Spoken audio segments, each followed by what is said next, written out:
Hi. Hello, everyone. Where does the chat show up here? Hang on. There we go. Okay. Can everybody hear us okay?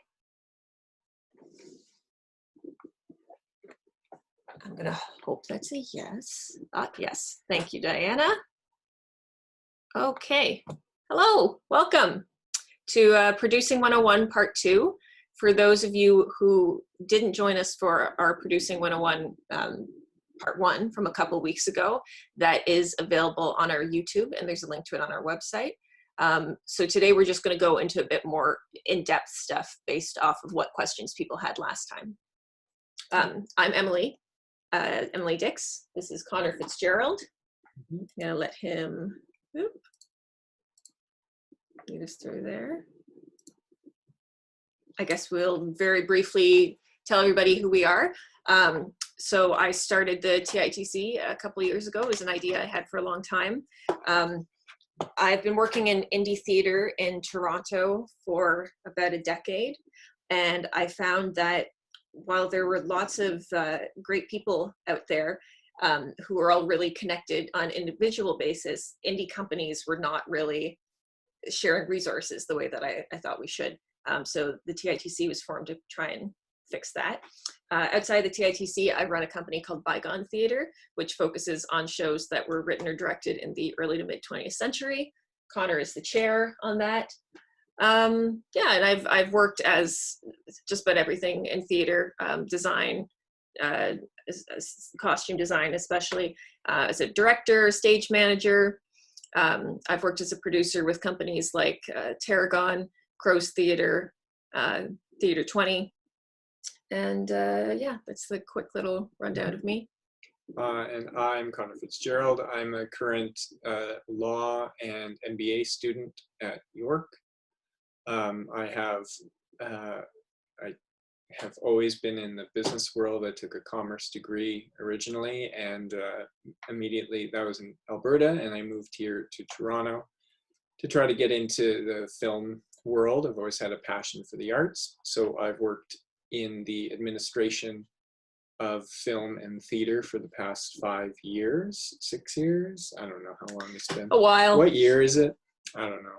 So yeah, I've been chairing Bygone Theatre since 2015, and I have worked on film, everything from a production assistant to a production coordinator to a producer to development, attending sales markets, and that sort of stuff. And I'm now going to school for, as I said, to enhance that and get more into the high-end executive sort of roles within the arts. Yeah. Okay. So we talked a little bit already about what the TITC is. I'm just going to pull up our website here so you can see. So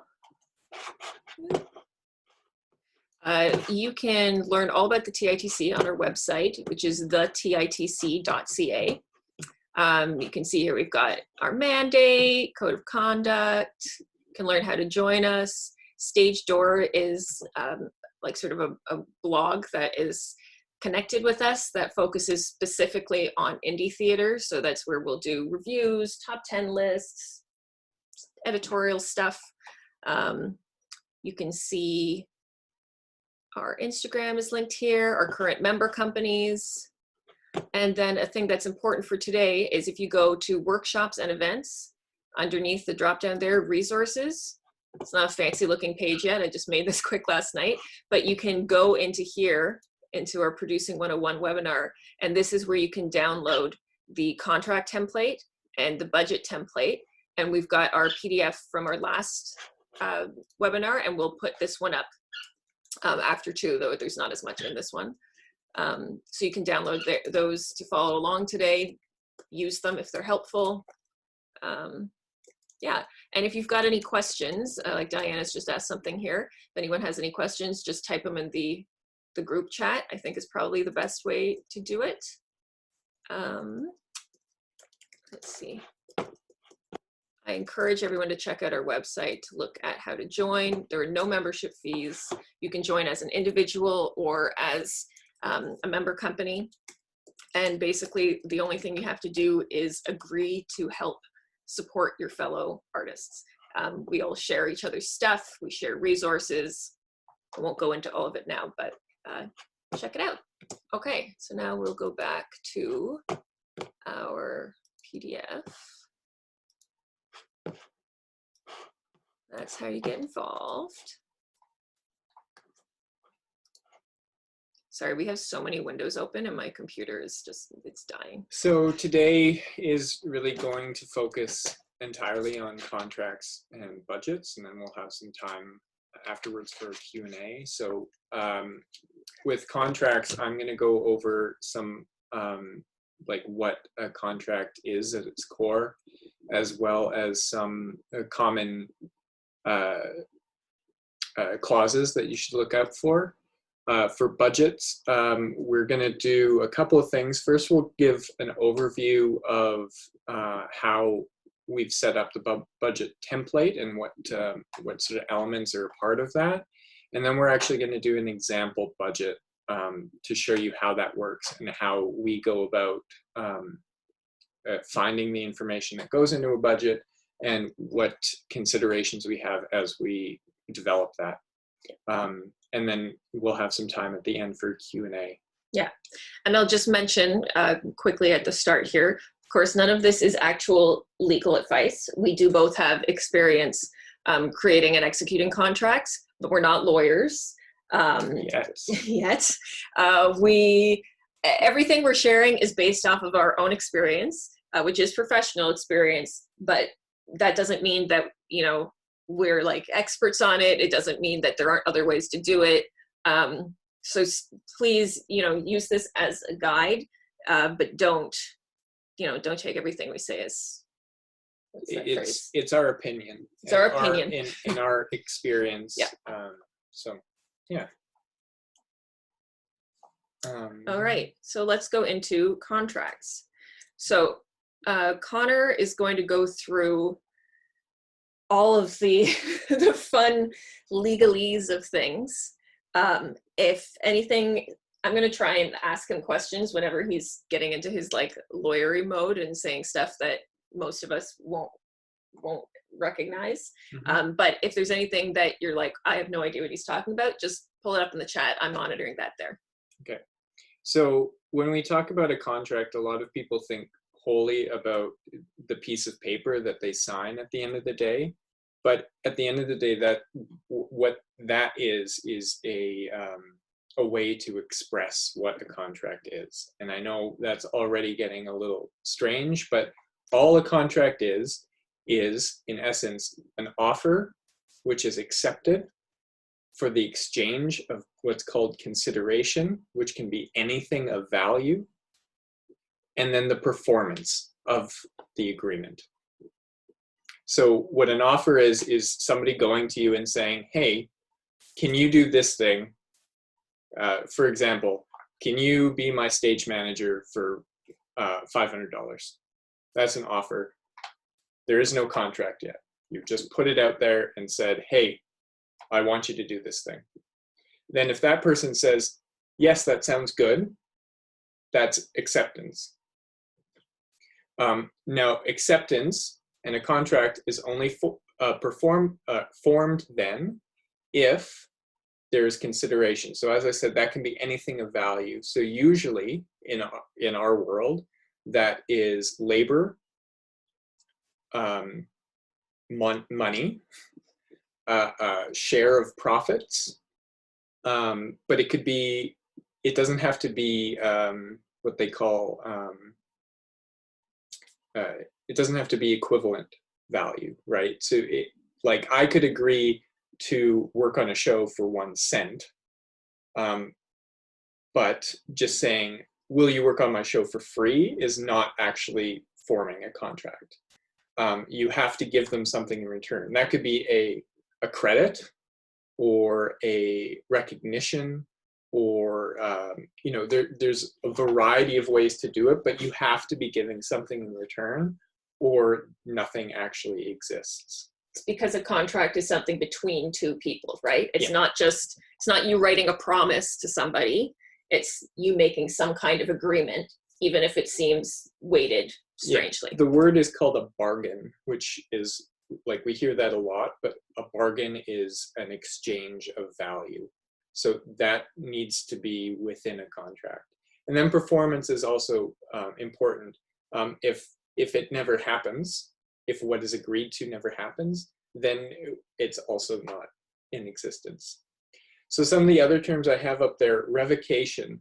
So that means in the period between when you make an offer to somebody and when they accept that offer, it can be revoked.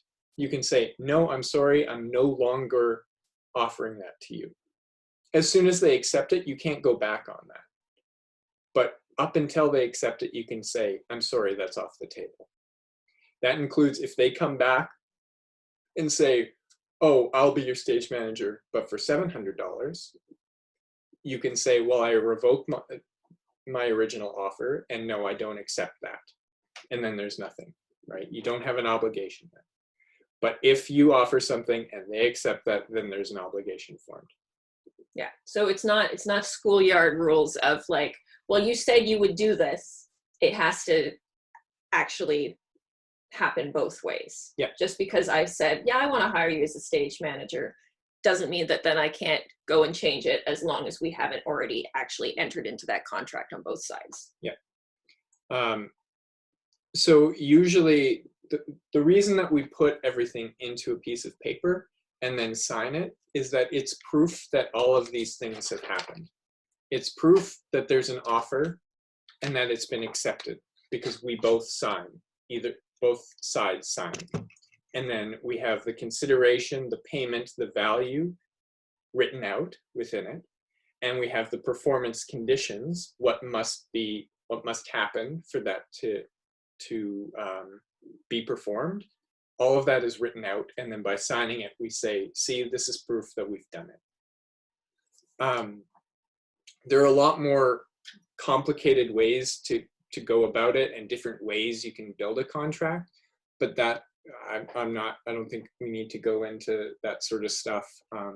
One little thing that you might see in a lot of contracts is right above the signature page, and this can actually be useful for us. If it says sign, sealed, and deliver, that word seal is actually carries a lot of weight. If a contract says it is sealed, that means that you do not have an obligation to provide consideration within the contract. That is somebody acknowledging that they're giving up their rights to receive something in return. Can you give a plain language example of that? Well, if you made a contract and said, you are going to be my stage manager, you will not get a profit share, you will not be paid, and you will be uncredited. That would be a terrible, I'm not going to comment on whether or not, you should not don't do it. But if that was what the contract said, and then at the end it said this contract is signed, sealed, and delivered on such and such date, and then it is signed by both parties, then technically you've accepted a contract without consideration. You've accepted the whole contract. It's to say, I know everything that's in here, and I accept that these terms. Yeah. I've never seen that in the kind of contracts we hand out to people. For those of you who are actors, that's where you may be more likely to come across something like that when you're working with bigger companies. But don't add that into if you're doing like little indie profit share shows, don't try and add that stuff. There's no need for it. It gets more complicated. Just leave it. So the other two terms I have there are frustration and duress. So frustration is when a contract cannot be performed because of some reason. Now, what those reasons are varied, and I can't really get into that. And really, it would be, I don't think in our industry, we would not often get into a case where we'd be arguing the legal way of frustration. But if we think of frustration as like the performance of a contract can not possibly happen. For example, if a theater closed down. Well, we can use COVID as an example. I don't want to use COVID as an example because that's a different thing. Okay, I'm gonna If stay a out of it. theater, if you had a performance set to happen in a specific theater at a specific time, and that theater just no longer existed, it got bulldozed, then you might say that because the show was dependent on that theater existing, that the contract between you and your stage manager has been frustrated because they can no longer do their part because you contracted them to be a stage manager for a show at this theater. This theater doesn't exist. The contract is frustrated and no longer exists. That's probably the best way I can describe it. It's very, very uncommon that frustration would happen, as I said, but it's something to keep in mind that if something doesn't... it has to be wholly outside of you, right? It can't be like, we're not doing the show anymore because we didn't pay the theater the money on time, and so they're not letting us do the show. That's not frustration. And I'll talk about COVID actually in just a second when I talk about specific terms. Duress is actually at the signing stage. So when somebody is accepting a contract, if they are pressured into signing, or if they're signing without being given an opportunity to fully understand what they're signing, then you might say that they're under duress. So if it's like, well, you hand somebody, you give somebody an offer, you say, hey, stage manager, I want, will you stage manage my show for $500? Here's a contract. The offer is open for 5 minutes. Somebody can't possibly go over that for 5 minutes. They're under duress. They might sign it just because they're like, oh, I don't want that opportunity to lapse. I need my $500. And you might have something in that contract that actually says any verbal promises for money are void, right? And they're just signing away and they're never going to get that money anyway. The contract's invalid, and you might have, then it would start getting complicated, and that's when you start actually having to talk to lawyers and stuff. That's something, again, for any of you who are actors, I've heard this so many times with shifty agents. It's like, oh, I'll sign you, but you've got to do it now. I might see someone new tomorrow, and then I've got no room on my roster. So I don't know how often duress would come up with us as producers contracting indie artists, but it is definitely something that some shady people use. So keep that in mind. Don't let yourself do that. And if you have done that and signed something under duress, that's when it can be worth reaching out to a lawyer and being like, this is not right. And also don't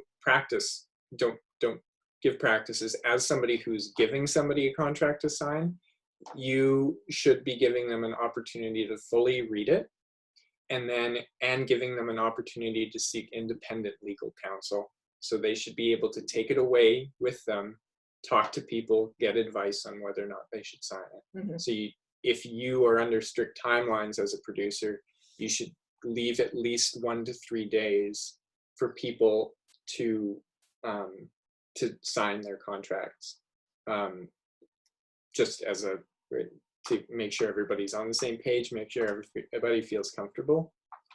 Yeah. And don't expect people to do work until a contract is signed either. Yeah. What we do personally with Bygone is we have a pretty standard contract. So when we send out, we've explained just, through like both at auditions and in the offer, we've explained a lot of the stuff. Then when someone accepts the offer, we send them a copy of the contract. Then at our first read through, we have the hard copies there, and we always sit through and take like half an hour to read through and go through every part and be like, does everyone understand what that means? And then at the end, some people will sign it right then. Some will come back to us in a few days with it. We encourage them to take it to your agent if you've got it or whatever. And just make sure that it doesn't benefit anyone to try and trick somebody into signing something. So we've got a question here. Yeah, I believe it's Natasha. Why would someone want to put another person under pressure? Unfortunately, it's to gain advantage for themselves. Yeah. So if you put somebody under pressure and rushed along, usually that means, like, if somebody is doing that to you, your first thought should be there's something that is that I'm giving up, like a right of mine, Mm-hmm. whether it is some of your fundamental human rights, you can sign those away, though you would have recourse generally. Whether or not there are conditions on being paid that are bad, whether or not it's usually some sort of exclusion, or which I'll get to exclusions, or something that really heavily benefits them. People will too have you sign something that's illegal. Mm-hmm. And the best example I have for that isn't in theater, but actually with like renting a home. You see that a lot in somewhere like Toronto, where there's a lot of competition. And I'm sure the same kind of thing happens anywhere where there's competition. Just because somebody puts something in a contract, if it's something that's illegal, then that's void. You can't agree to do something illegal. So you couldn't have someone sign a theater contract and have them agree to work for an entire week straight, being up 24 hours a day. You could, okay. It's a random example. My better examples are with renting a home, right? They're not allowed to say to you, oh, you can't rent this home. If you get pregnant, you have to move out. That's illegal. Doesn't mean you won't see something like that in a contract. And part of that is ignorance of the law on both sides. People might think that if they put it in a contract, they can make you do it. And I think, unfortunately, more often, they assume that the person signing it doesn't know any better. Yeah. So that's why it's really important for you to understand your rights, both when you're signing contracts and when you're creating them, and making sure that everybody understands them. Because, yeah. I'll talk about that in a bit more in a second. But if you were to sign an illegal contract, so a contract that had you doing something illegal, for example, if you were required to steal all of the props that were going to be in the show, if those things happen, if it is an illegal contract, then that would be another thing coming back that would frustrate the contract, and it wouldn't exist. The contract or at least specific terms of the contract wouldn't exist, depending on the severity. And then there might be additional things. And again, if those sorts of things happen, if you're getting into that stuff, that's when you get legal advice from a lawyer. Can we maybe just quickly mention too, because I don't know if we have it in here, about age of consent? If you are doing a show and you're working with children, we do have them sign as well, because it's tricky. Like, you could be working with a 17-year-old, and so they can't legally sign a contract. Their parents will have to do it. You'll have, signature of parent or guardian, but you want the minor you're working with to also understand it. So it's important that both the parent and the minor completely understand what's happening and completely agree. And honestly, my advice for indie theater is to avoid working with minors. We've done it for one show, and she was great, and it was fine. But it can get really tricky. So if you can, just don't do it. So what I'm going to do now is I'll get into some essential pieces of a contract that you're going to want to consider. So I'll give a quick overview now, and then I'm going to show you in the contract template that is available on the titc.ca what those clauses actually end up looking like. So the first thing, when we're working in any creative space, there's always copyright. And copyright is a complicated thing. In Canada, it's an automatic thing. So if that interacts differently depending on your relationship with a person. So most commonly, this would be with the writer of a play. So if you are contracting with a writer as the producer, you have to make sure that how their copyright is handled within the show is considered. So once somebody has created something in a demonstratable way, so that could be writing something on a piece of paper, that could be performing it, that could be recording it, anything like that, then they have a copyright in that for 50 years after the death of the author. That's just an automatic right that is inherent in authorship. So if you're doing a play with something that was already written, then you have to obtain the right to do that, to perform it for the specific, in the specific way and for the specific time in which you are performing it. It can be as simple as just author so-and-so grants the right to perform this, the play for the run of the show in so-and-so place, you know, and like that's enough. You can be as broad or as narrow as possible, but you have to make sure that you're being given the right to do that. Yeah, so that includes anything from going to Samuel French and getting a thing and signing their contract and being very specific about everything, to your friend wrote a play and it's like, hey, would you produce this for me? You still need to go through the same kind of thing and make sure that it's really clear. And again, maybe a good example for that is there have been fringe shows that then go on and become really successful shows, Drowsy Chaperone or something like that. The reason it's important to get the rights and everything is not just for that initial run, but so that it's clear who owns what, so that if you have success and then go and want to take it on somewhere else, you know how to do that and it's fair for everybody involved. So there are also different copyright relationships that can be made. So for example, if you are a producer and you have a concept for a new show and you hire somebody to write your concept, then you may be, again, if you're getting into these sorts of these specific situations, it's always good to get legal advice about how you should structure relationships. And there's great resources to do that, including the Artists' Legal Advice Services, ALAS.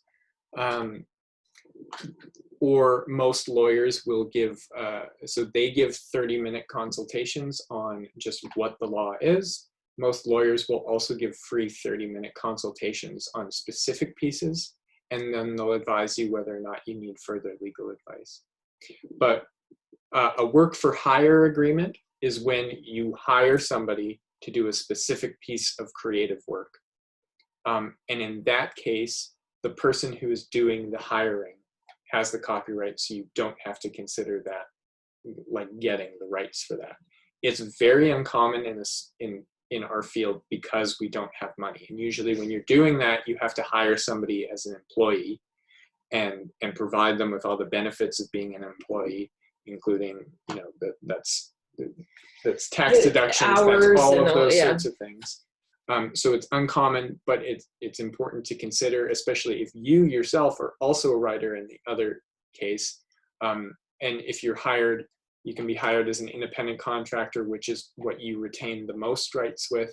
You can be hired as an employee in a work for hire arrangement in which you don't get any rights. So if somebody hires you on to be a writer and they're saying this is a work for hire employee, you will never have rights in that.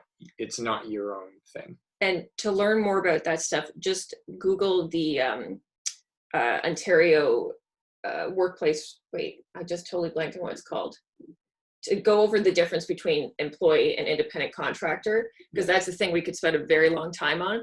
It's something that you should Google and look at. And the main point I would pull out of that is that just because somebody calls you an independent contractor doesn't mean you are one. If you were treated like an employee, then you are an employee. And again, that can get complicated, but look into that stuff. Make sure you understand it, especially if you're working with larger companies. I know we have definitely worked places where we were hired and told we were independent contractors, but treated like employees. And sometimes people do that to try and get around basically having to pay you more, usually. Benefits is the biggest thing that you do not have to provide independent contractors. Yeah. So that gets into this type of work thing. So generally when we're contracting people as producers, we are hiring independent contractors. It provides the most flexibility and the least obligations on the person doing the employing. Independent contractors, very importantly, get to determine how they do the work. They are given tasks and then they can complete it. So that's when you're hiring professionals, in which we are. You know, you hire a lighting designer, you aren't overseeing their design work. You may get to approve their design work, but you're not overseeing the way in which they design, which in an employee relationship, you have a boss who oversees everything that you do. Mm-hmm. And controls your hours. As an employee, they can say you come here 9 to 5. As an independent contractor, with some exceptions, you make your own hours. Now, when it comes to theater, and there might be a time when it's like you literally need to be in the theater to program it, that's fine. You set that stuff out at the beginning, but you can't complain to your lighting designer, oh, you're not answering your email at 9 a.m. because they're a contractor, they can do what they want. So it's also important to have contracts, which some people don't think about, with volunteers and students. And volunteer is a specific section of workers, which are still allowed to have the same, workplace conditions and considerations as an employee or an independent contractor, but are unpaid. So as long as it specifies that they are acting as a volunteer, generally they are still getting some, like there's a benefit to being a volunteer, even though they're giving that to you. So it's generally a less complicated consideration, but you still have to think about that. And like I said before, you still have to give that offer and set out what their duties are going to be so that everybody knows where they stand and what their obligations are. And the same with students. Now that gets a little bit more complicated if you're using government programs and funding and those sorts of things, but they would provide you, they provide guidance on how to do that. For example, the summer employment programs that the government of Canada offers, which is a great way for small companies to get started on having employees. But generally, if you're just having student volunteers helping with it, that you're providing, for example, we often get students on because Ontario has a requirement that all high school students do 40 hours of volunteer hours. So we contract them very specifically to say these are volunteer duties that you can do for your volunteer hours, and then you have to sign a thing saying yes, they were here for that amount of time, and all that sort of stuff. It's a very simple thing. That, though, just as a note, is a great way to get some people to help. And if you've got a company that wants to have any kind of youth initiative, we've been doing that since our second production, and some of the kids have stayed with us throughout, and they're great. Obviously you have to think of what you can expect from a high school student, but outside of the 40 hours, there are scholarships available for people who do a lot of volunteer work. So we've had some who come and just want to get their 40 hours, and some who keep coming back for things. Mm-hmm. It's a really good way to get some people to help with stuff. Like we've had them as ASMs. The ones who are interested in design, we've had them shadow things and do stuff like that. And some of them just come and take tickets because they just want the hours. So it's a good way to get some extra help. So the next thing I'll talk about is duration or term of contract. This is an important piece because you have to define from like when it starts and when it ends, because that defines the obligations that somebody has. And it's something that it's easy to forget about, where you're just kind of like, I just want this person to come on. But it can, if you don't have that defined, like how the relationship is going to continue in a time space, in space time, within a certain amount of time, then it becomes very confusing, and there could be, again, that could be something that could potentially frustrate a contract if you were taking advantage of not having a time frame, or being taken advantage of by not having a time frame. So define, I guess the point is to define as much as you can within a contract. Yeah. And then we'll get to exclusions. So indemnity and force majeure are the two most common exclusion clauses that you'll see, and you probably have heard these terms before in some way. Force majeure, especially right now during COVID, is very commonly being enacted. So in brief, indemnity is saying that the other party has no obligation, or it's giving away rights of, giving away liability and rights of repercussions, right? So you're saying, like, you're not at fault if this thing happens. So you have to be careful about what an indemnity clause is actually saying, because sometimes you're giving up the right to be covered under an employee's insurance. And as a producer, you should be considering what you're indemnifying yourself of and what you're indemnifying other people of. So for a producer, it's good to indemnify yourself of other people's carelessness. So if somebody does something that is negligent, that would mean that they do something that they know is wrong, or should know is wrong.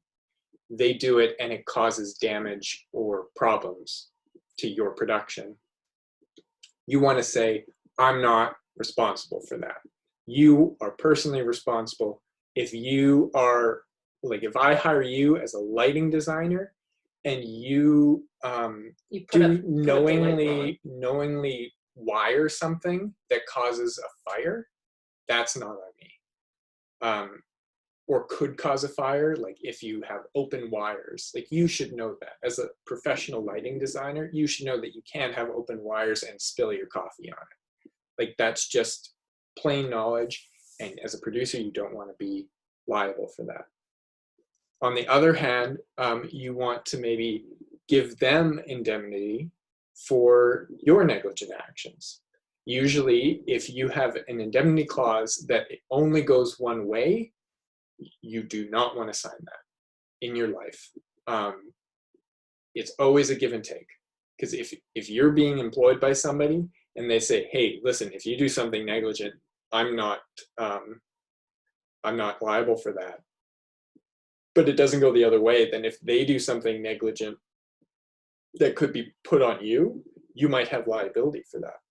And that's really important to know, and look for that back and forth and how it interacts. But that negligence is the main focus of indemnity and what you really want to look for. Force majeure is an act of God clause. So I think this is a good time. I'll bring up what that looks like, because it is weird. I'm going to just mention quickly in there, one time you might see some indemnity stuff, and we're not going to go into equity contracts, because you can go on the equity site and find everything. But there are extraordinary risk riders is something you might come across. That's for if you've got, I mean, what they call an extraordinary risk can range. Like, it could be having an actor stand on a pedestal that's 6 feet tall. It could be having somebody doing aerial acrobatics. When you get into stuff like that, that's where you may find some indemnity things. All right, back to force majeure. Yeah, so you'll see first my indemnity clause in this sample. It says the role. I have it highlighted. Anywhere you see it's highlighted, that's something that should be changed with what the role is responsible for their own conduct. And so it's saying they're responsible for their conduct. They're not responsible for my conduct as a company, and vice versa, right? So that this contract is meant to be in plain language and easily understood. I tried to eliminate as much of that legalese as you might see. Force majeure. So this is pretty common. So neither the person or the company is liable for failure to perform when the breach is due to, and these are pretty common in every contract. So regulations of public authorities, that would be like a law, or that would, like, Well, for COVID example, would fall under that. well, COVID would fall under a few of these. So Yeah. a law that keeps us inside, so it's canceled. Strikes might happen with IATSE or that sort of thing. Inclement weather would have to be very severe to enact a force majeure, like a tsunami or something like that. We had a hurricane here once. Yeah. Those things that actually prevent somebody from being able to long term, or a blizzard that completely closed down roads. Yeah, that ice storm a few years ago that knocked out so much power that you couldn't possibly use a theater. Epidemic, pandemic, which is obviously COVID. Interruption or delay of transportation services. That would, again, have to be like a widespread interruption or delay. Acts of God is strange to us now in a mostly secular world, but it just means that it's acts from above. Anything that just happens. Really random stuff. An airplane crashes into the theater. Yeah, something that you could not possibly predict. Again, a tsunami might be considered in that. This language is supposed to be anything that we couldn't have thought of that is not the fault of either party.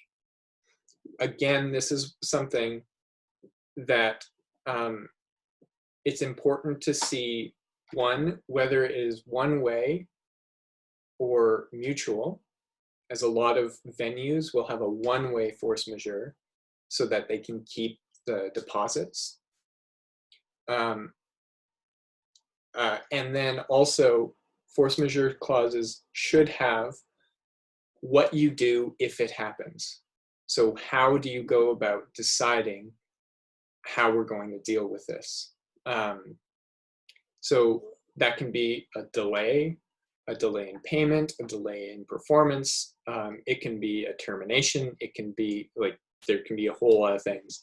I tried to write this in a way that was assuming that you would be able to work together with somebody, but also that if it cannot be, then it's terminated on the date of the force majeure. So basically, if people are being assholes about it, then it's done. And again, you're trying in a contract to anticipate every outcome so that you don't have to argue, and so that emotions don't come into it. So the rest of it is actually fairly, I know it's long, 10 pages, but it's generally pretty self-explanatory. So if you have any specific questions about anything within this, then I encourage you to ask about it. I can explain it because I wrote it, but if there's any specific advice you want, again, on a legal issue that you have, I can give my personal advice, but I cannot give legal advice. So we will now move on to budgets. Yay, budgets. Okay, so this is what we started to do in the last one, and we're going to do a more in-depth thing today. So first off, again, this is all for indie producing. So we're going to be doing a sample budget for a relatively small production, and we're going to be assigning some numbers to things that are not ideal in a way to try and be realistic. So in an ideal world, of course, all of us, whether we're doing an equity contract or not, are paying people still equity amounts. I think we all know that doesn't happen very much in indie theater. That doesn't mean that we can't, that we shouldn't be still trying to find a way to pay everyone who's involved for all of their hard work. But it does mean we're going to be working with some lower numbers. Let's see here. Okay. So Conor has made up a little budget. You can download this again from the titc.ca/resources. This here is our top sheet. This is locked. So this is all going to be filled in by formulas and is just your little summary to look at afterwards. Going down to the bottom here, you can see where our different sheets are, and so the different tabs are called. We have our budget, which goes through all the different things that you could possibly think of. I have a note here to only fill in certain categories. So you want to fill in the number categories, the X there, and the dollar. Don't touch these ones because those are done with formulas. You can change some of this too. We'll get to that in a minute. Then we'll go over our revenue projection. Again, here is a note, only fill in these yellow boxes because we have made a little template that will use the formulas and give you some general ideas of what kind of money you can expect to get from things. And then our expenses category, where the main thing to notice here is that in the category, it's a drop down. So you just click on that, you'll see this little box come up here, and then you can see all of the different things that come up in our budget. And it's important you use those, otherwise the formulas won't work and it won't fill in things properly. And then this stuff you just type in yourself. And then our revenue page, which is really basic. You just fill in these and it will total it for you. Okay, so I'm gonna let Conor go over in a bit more detail how this budget is set up and how you would fill things out. And then I'm gonna start giving him examples and we will make a rough budget, and you will see how it's a lot of going back and forth. I'm gonna do this off the top of my head, the same way I would do the first time I would sit down and be like, I want to do a show. Let's see if we can do it. So when you look at how this is laid out, you have everything in its own column. So I've numbered everything so that it's easily referenced. These can be, I wouldn't change the numbering, but you can easily delete any part of it. But we'll look at that later. These categories, you should not ever change. What's written in column B, which is what the title of the role is, they shouldn't be changed because they are linked to the formulas. But otherwise, everything in column C can be changed. So generally, what I would expect is that I would write in a name where it says writer, dramaturge, producer one, those sorts of things. That would be a person to put a face to it so you know exactly who you're talking about, and to track that. And you might have multiple writers, and you might have, so you can really easily track exactly what you want to do. Column D is a notes column. So that's just where you can put in anything that helps you understand where you're getting your numbers, how you're determining the numbers, and and anything else that might be relevant to you. That's really for you. Again, this is all for you as a producer. This is your own tracking. This isn't like official accounting documentation or anything like that. So this can really be whatever makes it easiest for you to understand and quickly plan and know what you're getting yourself into. So now you have these three columns, which are the ones you're going to be using the most. So you see number, X, and dollars. So number is the number of items you have. So when you're talking about people, that feels a little weird, but it is still, if you have 2 stage managers and you don't want to list them individually, you can put in 2. But column E relates directly to column C, the number of that thing there are. X in column F is some sort of multiplier. So it can be a very wide range of things, but you most commonly see it in when you're talking about things.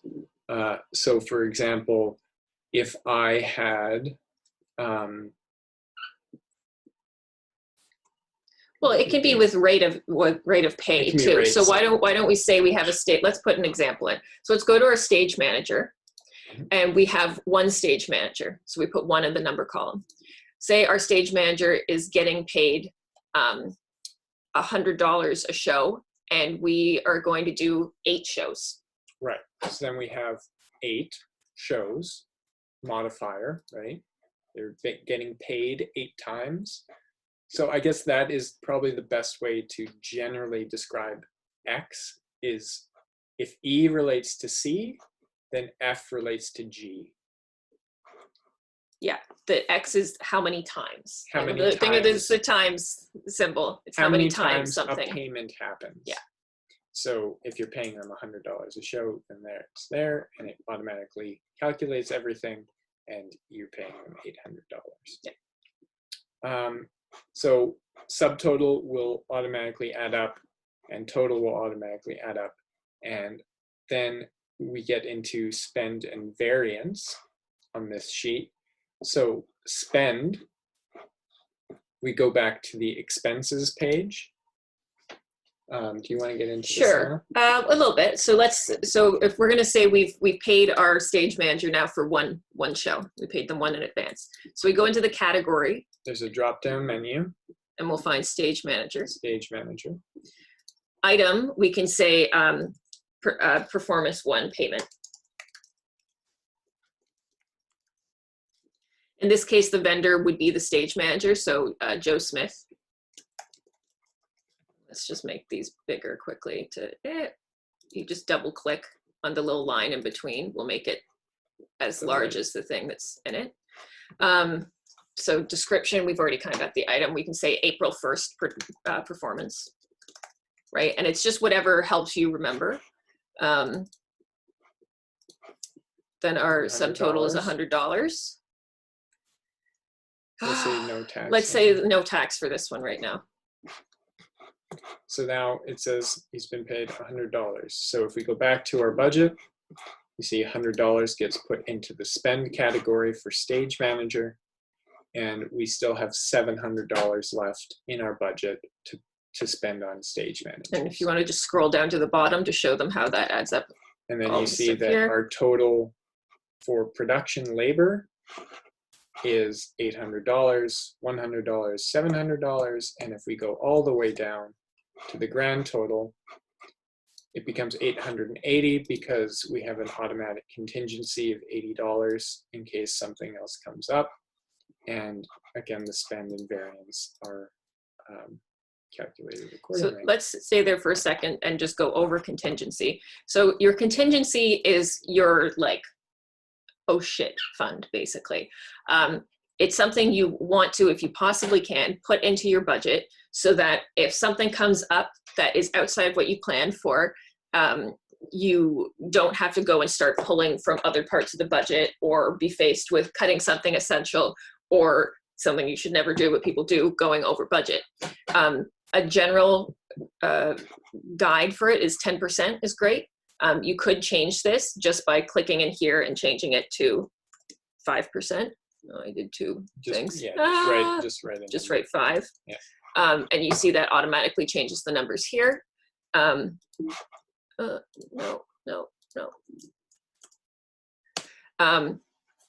But ideally aim for 10%. Contingency is not something that you plan on spending. So you don't go into it being like, oh, we're going to buy all of the cast gifts out of our contingency. That $80 there, or whatever it ends up being, is meant to be for unexpected things. Hopefully at the end of this, you will be on or under budget and you will not have spent that contingency. Though, of course, when we're doing small productions too, sometimes you feel it's so tight you can't put that in, but that just means you have to be extra careful with your spending. Okay, so should we start going through one? Yeah. Does anyone have any questions right now about this template? We're not going to go into how to build one of these, but Connor can tell you some of the shortcut things and basically what it's doing. Otherwise, I'll just start going into an example. Oh, thank you. I'm glad. Conor loves making these things. Like, I thought I liked Excel, and then I met him, and he's like this is his fun Friday night. So, okay, so let's do an example. Let's say, well, should I just do it for Lifeboat? Okay. Sure. There is a show that I'm hoping to produce sometime next year through Bygone. So it's top secret. Now I'm putting it here. But here's a play that I want to do. It's something that I'm going to be writing an adaptation of. So I'm just doing something so we don't just lose the template. Okay. Example. Beautiful. We can upload this after as well. It's already uploaded, and if you open up, we don't have that. No, we did it different. I'm going to add it after. Okay. Yeah. So after this, we'll save this example one too, if you want to see some of the specific numbers. Okay. So some of this will be messy because this is literally like the first time I'm doing it for this, but I thought it might be helpful to see where it comes from. So every time I was taught anything about budgets, it's people who like know their stuff so well, and you think, how did they figure that out? So we're just going to figure it out together. Okay, so I want to do this show. I don't know yet what venue. If I had a specific venue, I can put the venue capacity in there. For us, I know it's a small production, and I'm hoping for about 100-person capacity. And do you want to talk about how we would figure that out? Finding a venue? Sure. Okay. So one of the first conversations we always have is what would be a great venue to fit this production. So Lifeboat is a show in which you have a group of people who are literally in a lifeboat. Yeah. That's it. The set is a lifeboat on water. Yeah. So we don't need a huge amount of playing space. No. But we do need enough to still be interesting and to have, and our biggest consideration is that we need tech. We need a full lighting grid. We need to be able to move that around, and we need good sound. Yeah. So things you want to consider when you're thinking of your venue are, what sort of tech elements do you need? Do you need a full lighting thing? If you don't, there's less than there used to be, but there are still storefront theaters in Toronto that will have a very basic lighting setup. But because of that, they'll be cheaper. You have to think about sound. Do you need something that's already got all this great sound system set up? Is it something where you can rent that's an extra cost, but is it something where you can easily set up sound? Is the venue accessible, both for your actors and the audience? That's an important thing because there has been a push for accessibility in terms of audience members, but a lot of theaters are still not actually accessible for the actors. So that's something you need to know going in. Can they get to the green room? Can they get on the stage? Location of the theater. There are some theaters that could be great, but they're in kind of sketchy parts of town. And depending on your audience, that could be a deterrent. We tend to put on shows that get older people. They're not going to go to like kind of a gritty looking storefront.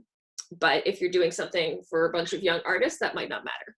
Being on the TTC line. Yeah, think about accessibility in terms of that, like how quickly can they get somewhere? You can definitely get some cheaper things if you go up into North York, but some people are not willing to go that far. So you have to think about all of those things and kind of balance it.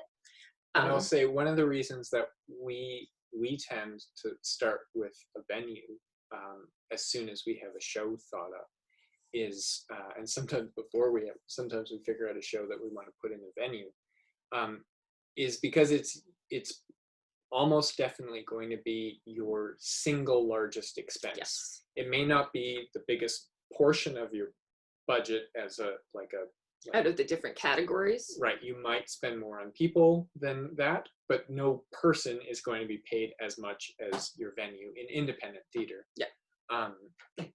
Because venues in Toronto range from probably about 2,000, 2,500 a week. Yeah.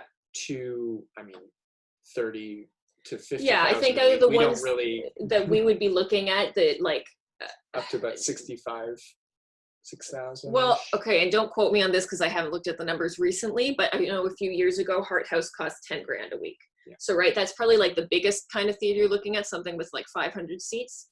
When you're looking at stuff like Alumni was what, 2,500 a week. So then the next question is, how do we find that out? Yeah. So why don't we? So Google is your friend. That's the answer to all of these. When you're like, where did this number come from? We Googled it. Most theaters will have a spot on their website that tells you exactly what the things cost. You can also write to them and ask them. If you're finding you can't get information, maybe not as much with venues, but you want to figure out what lighting is going to cost and you have no idea where to start, Facebook has some great groups. Production Resources Toronto on there. You need to be specific and you need to make sure you're not wasting people's time. It's a lot of professionals who can be like a little snippy, but it's a great resource of people. They're very helpful. So ask around. And that's part of the point of the TITC, is not to just do these, but to have in our group come right out and say, what did you spend on this thing? How did you get this for this price? And have people explain that and share not just their knowledge and resources, but also like the actual things. We have, as a company that does vintage shows, we have a basement that is full of old props and costumes. So we are going to have different prices for some of those than other people will have. And through the TITC, we can share all that so everybody can have access to the lower price things.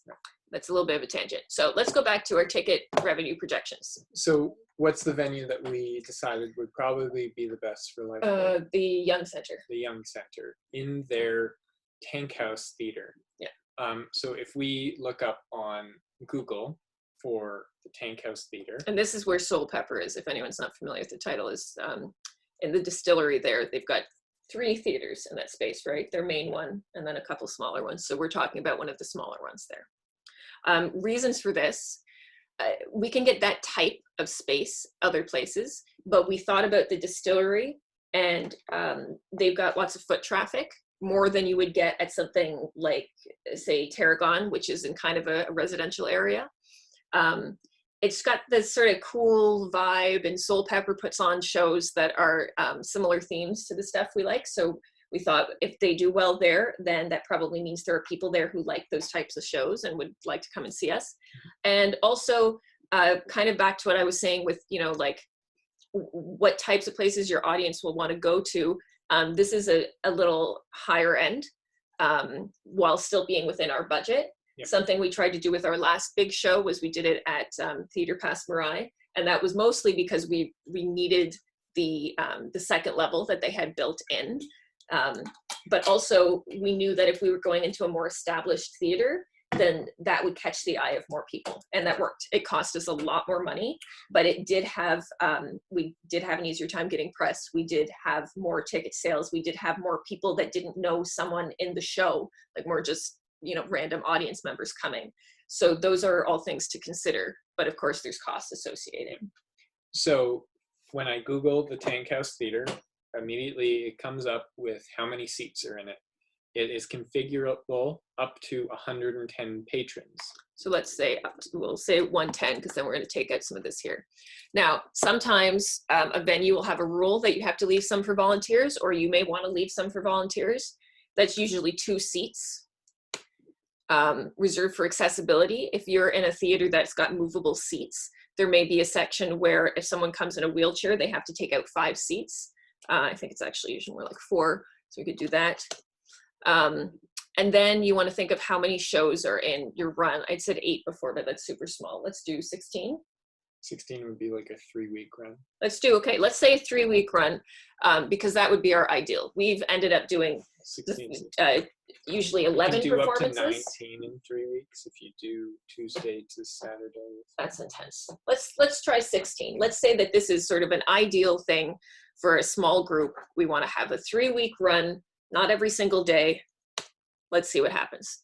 Okay, so now we know that our projections are going to be based, oops, I shouldn't have double clicked. They're going to be based off 104 seats. Now, before we get into per performance, before we get into all of this stuff, I'm going to point out this is based off of capacity, but you need to keep in mind the size of your venue. So this works best if you've got a venue of around 100, between maybe 90 and 120 seats. If for some reason you are in a 600 person venue, don't expect that, oh yeah, I can sell 30% of that. That can be a huge number. On the other end of that, if you're doing a site specific thing and you can only fit 20 people in there, you better be selling out every day, or you're not going to be able to possibly afford it. So the rule of going off of 30% of your venue is, it's not really a rule. It's a suggestion that only works with certain size venues, but that's what we're going to use for today. So the first thing we have to do is figure out what our ticket prices are going to be. We've got general tickets, general admission, students, senior arts workers, and discount code or equity prices. So I think a good general price today for an indie show is usually about $30. There is a lot that goes into how you decide what to charge. But the main thing you want to be thinking about is, what are other comparable people charging? Both companies your size. Look at the venue and see what they usually charge for tickets. If we are in a more established venue like this and their general is 40, I still wouldn't charge quite that much, but it does mean that we can charge a little bit more because people are used to paying that much to be there. If you were doing this in a dirty old bar, don't expect people to pay $40 to come in. Yeah, so look at your comparables, and then of course when you're doing your budget, sometimes, like I usually start sort of with some revenue projections and then fill in the budget and go back and forth. Sometimes you look at it and go, oh, if I up the ticket price by $2, I can do this. You know, so you've got to play with it. This is just a start. We're going to say $30. So students are usually a few dollars less than that. Let's say 25. Senior arts worker. We usually have the same as students. Yeah, we usually do the same. Now, discount code and equity.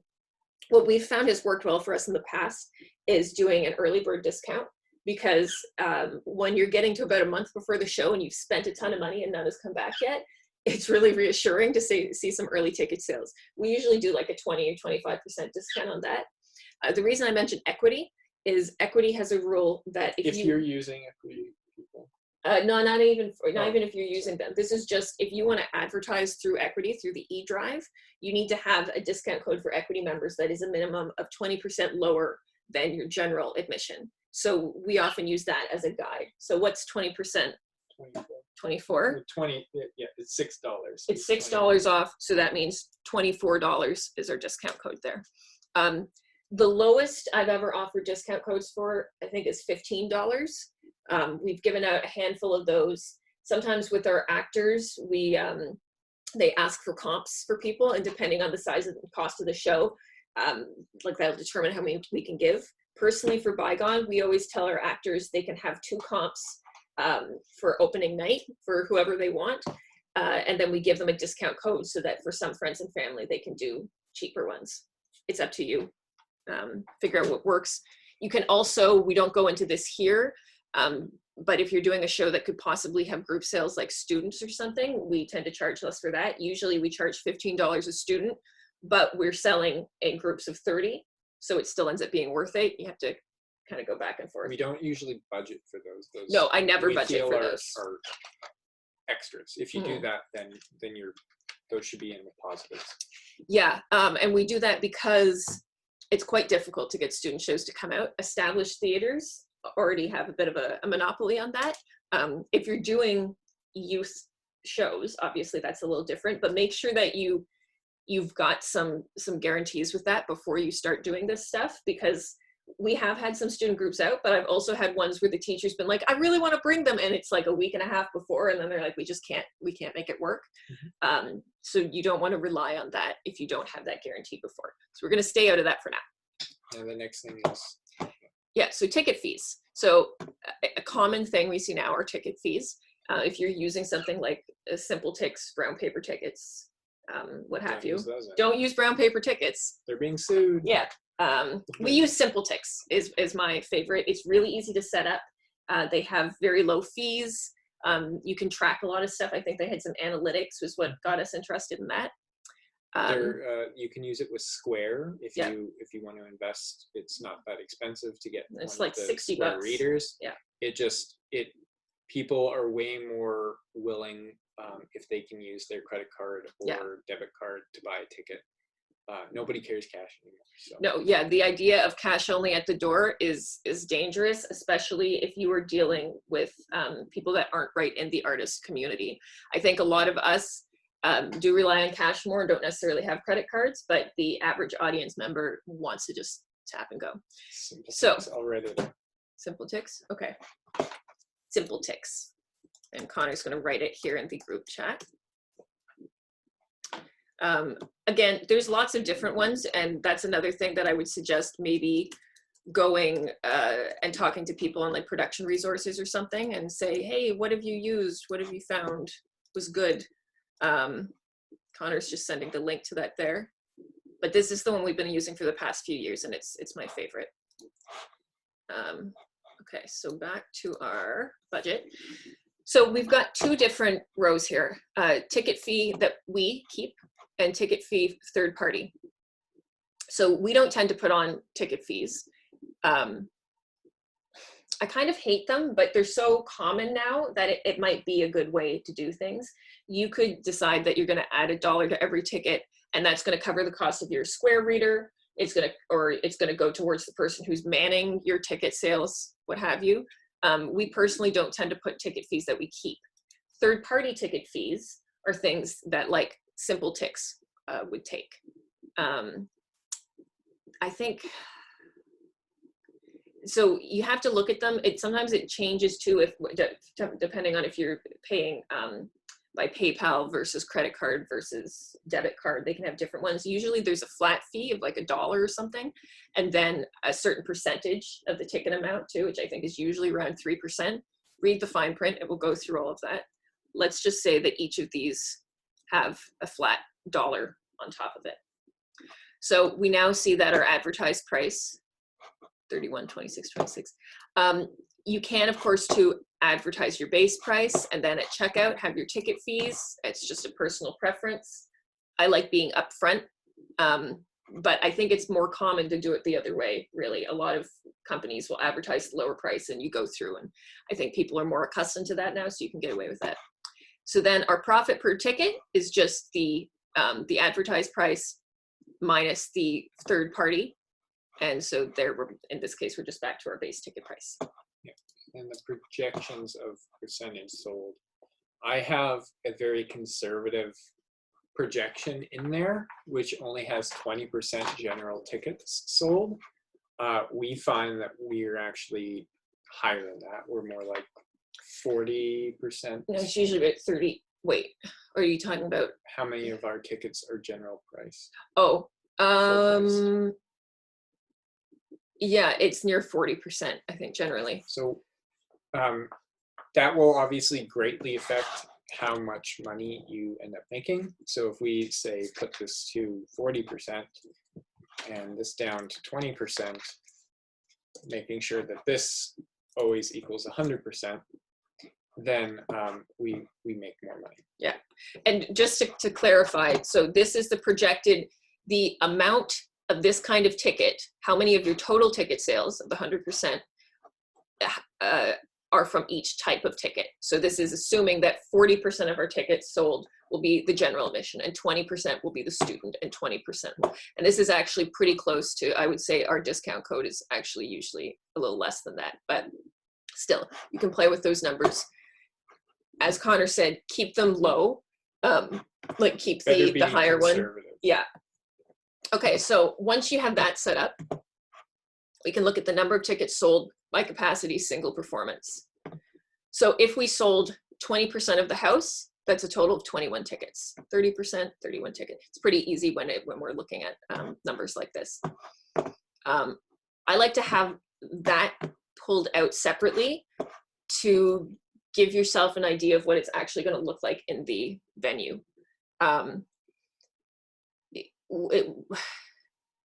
Yeah, I find it helpful to know, like, okay, if we're doing this, it's literally only 20 people in a space. That's not very many. And to try and think of like, well, how full do I usually see theaters? Like some of it is some kind of guesswork like that. Then we go into gross ticket sales value by capacity for a single performance. So now we're looking at the money related to this part here. So if we only sold 20% of the entire house, which is the 21 tickets, and if the numbers, the general tickets, that's not off of that. What? So this is, if you sell 21 tickets at the general price, then you make $651. Oh, it's for the overall one. Okay. Yeah. So that's and again, you have then 30% capacity at general price is that much per performance, and so on. So these are at 100% ticket sales in each category. Yeah. Just so you know, like best case scenario, everything is general priced, right? Yeah. And you make, if you sell out everything at general price, then you're making $3,000 per performance. Yeah. Versus if you are only selling your discount code and you're at 20%, you're making $500 per performance. Again, this is just kind of give you some ideas of where you're at. It's good to look at different possible outcomes. Why is this not going over to there now? Okay. Then the one that is the most important here is the gross revenue based on capacity and ticket type for the full run. So this is going to be for the 16 shows in the run. Looking at, this is again based on 100%. Yeah, each of those lines. Each of those lines is off 100%. And then you have the projection there. And that's based off this. And that's based on the weighted average. Okay. He's changed this and made it more comprehensive than what we usually use, because I do a lot of guesswork just based off of what I know my company sells. That's why I seem like I don't know what I'm doing. So, okay, so here, similar to here, but now we're looking at for the full run, so if it's 16 performances, we're saying if for the entire run, every day we sold 20% of the audience, and we sold them at general admission, 10,416, that's looking at how much money we'd be making. And it breaks down, it shows you all these different examples. These are fun things to show people if you're doing a profit share, to both give them a realistic idea of what they could make and to encourage people. Still, the number one way to sell tickets is word of mouth. If you have a cast and crew that's not talking about your show and making it sound exciting, your show is not going to do well, because in indie theater especially, it's mostly people we know. So if you're doing a profit share, fill this all out, bring this to your rehearsal and say, guys, look how much money we could make if we can just sell out 50% of every house. That means each of you have to bring out however many people to see it, right? That's why it's important to break this down, not just for you for budgeting, but to make sure people understand how difficult it can be and how profitable it could be. So then we have our projection. That's based off of this, correct? So the projection is now looking at whatever capacity, so 20%, let's look at 30% because that's what you usually base it off of. And looking at if you sold 30% of the house with this kind of breakdown. So the 40% of general tickets, 20% being student, et cetera, right? So that's saying there, then our total ticket revenue projection, 13,789. Again, I have a note there based on 30% house. This is just an estimate, okay? That's still a lot of money. And it depends on so many things, your time of year, your venue, how good your show is, a billion things. But you need to start somewhere when you're trying to make a budget. So this is where we always start. We start with saying, what is a reasonable ticket price? How long do we want to do this show? What's the venue we want to be in? What do we think we could sell? Okay, let's try and do a show that costs no more than $13,000. Now, as we go into the budget here, keep in mind that sometimes I'm going to, for sake of ease, put in actual fees for each of the actors. More often, you're probably doing a profit share. If you were doing a profit share, you can't just take this number and say, that's how much I have to spend, because that's how much you realistically could be earning. And if you're planning to spend every cent that you think you're going to get back in profit, you're planning to not actually have any profit, and then you don't have a profit share, and that's not cool. That's not a fair thing to do. So if you were trying to do a profit share, that's another thing you'd need to consider and say, well, how much do I want to pay these people? And make sure that you sort of subtract that amount before you make your budget. But to keep it easy, we're just going to say that we're actually paying people something. So now we're going to go back into our budget template here. So we've chosen the venue, so that's probably the first place to start, because as we said, that's the biggest expense. So once we know that, then we know how much we have left to work with. Yeah. So we already said we're going to have one venue. Yeah, so the Okay. number One is, down. sorry, is 1. And then we were doing it for 3 weeks. And now I'll tell you how I got this number, but I looked up online what the Young Center charges. They have their rates posted online on their rentals page. You have to go to the Young Center, not Soul Pepper.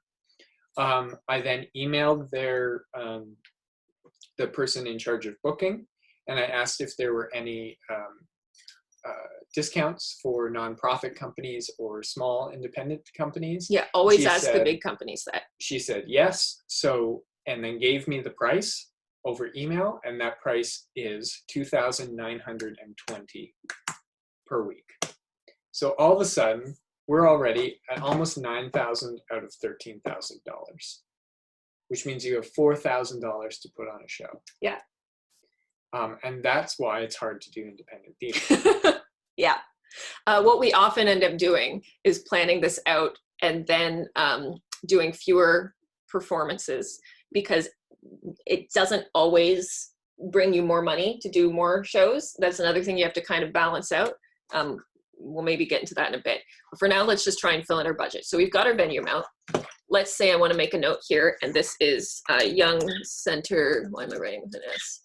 Young Center Tank House, so that we remember what it is. Again, if you want to be able to see your thing, you just do a double click on these lines in between. It will fill up the space. So outside of the cost of the venue itself, there will be a cost for house technicians. Most companies have 40 hours of tech built into the cost of their thing, but that is for a single technician. So make sure that you know when you need extra techs. Generally, it's for things like sometimes for load-in, almost definitely for hanging lights. If there's overtime, there's all different things. They will break it down clearly for you. It's something that will be laid out in the contract, but make sure you look at that really closely and that you look at what kind of overtime costs there are too, because you can get overtime in things that doesn't feel like overtime to you because it's based off of what their working day is. So just make sure you're clear with that, because that can be an unexpected expense. Bigger venues generally also work with IATSE, the union, and unions, when you're planning out your time in a space, you have to remember that they are required to have breaks every 5 hours of 1 hour. So you can break that up a number of different ways as you plan out your day. Usually they can work up to 12 hours a day, which is actually 11 hours because of the breaks, right? You can't actually work somebody more than 11 hours in a day. But that gets a lot more into like when you're actually planning and not into budgeting. Now, one thing that the Young Center provides is 44 hours of time with their technician.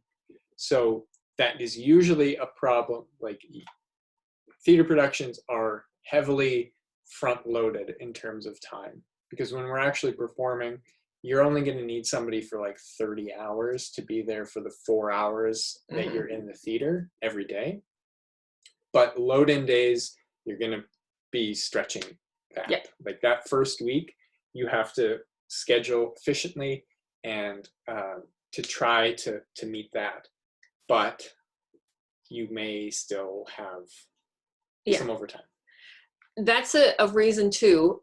And I'm going to preface, I'm not saying to try and take advantage of anyone, but aside from being a good person, a reason it's important to get to know your techs and the people who run there and to be really kind to them and respectful of their time is a lot of them are really understanding people who have done some indie work. And there have been plenty of times we've tried to plan something, and because we have a good relationship with the technicians, they've helped us figure out how to be like, well, okay, book me for just this many hours here, and then you avoid the lunch break, and you know how to fit things in so that it's most beneficial for you. If you go in just trying to do that, you might piss somebody off, but be kind, be respectful of their time, ask for their advice. Every theater you go to, their techs there are so experienced, they're probably more experienced than you are. Take advantage of that and like in a good way. So with our house technicians, let's assume we only have to pay for one, that's the minimum. and that you're going to have to pay them. I guess it'd be and here we do an hourly rate. I think a pretty standard one is $25 an hour. I've seen it between, huh? What? That should be here in the dollars. Here. Hourly. Oh rate. yes, sorry, I was thinking of the hours. So in the dollars thing, that's our rate. I think I've seen as low as 22. You don't tend to see more than 25 for general techs, but sometimes they'll say you need an extra head technician. Again, look at your contract. And then number of hours, let's assume we only need them for load in and hanging lights, so probably 8 hours, because load in, you'll need them for a couple hours, and then hanging lights, probably 6. So this is above the 44 hours that are included in your rental fee. Yeah. So you see this number is rapidly climbing. HST, we will do, is this venue price before HST? Well, so good to know. You may be a nonprofit, or you may be partnering with a nonprofit theater company.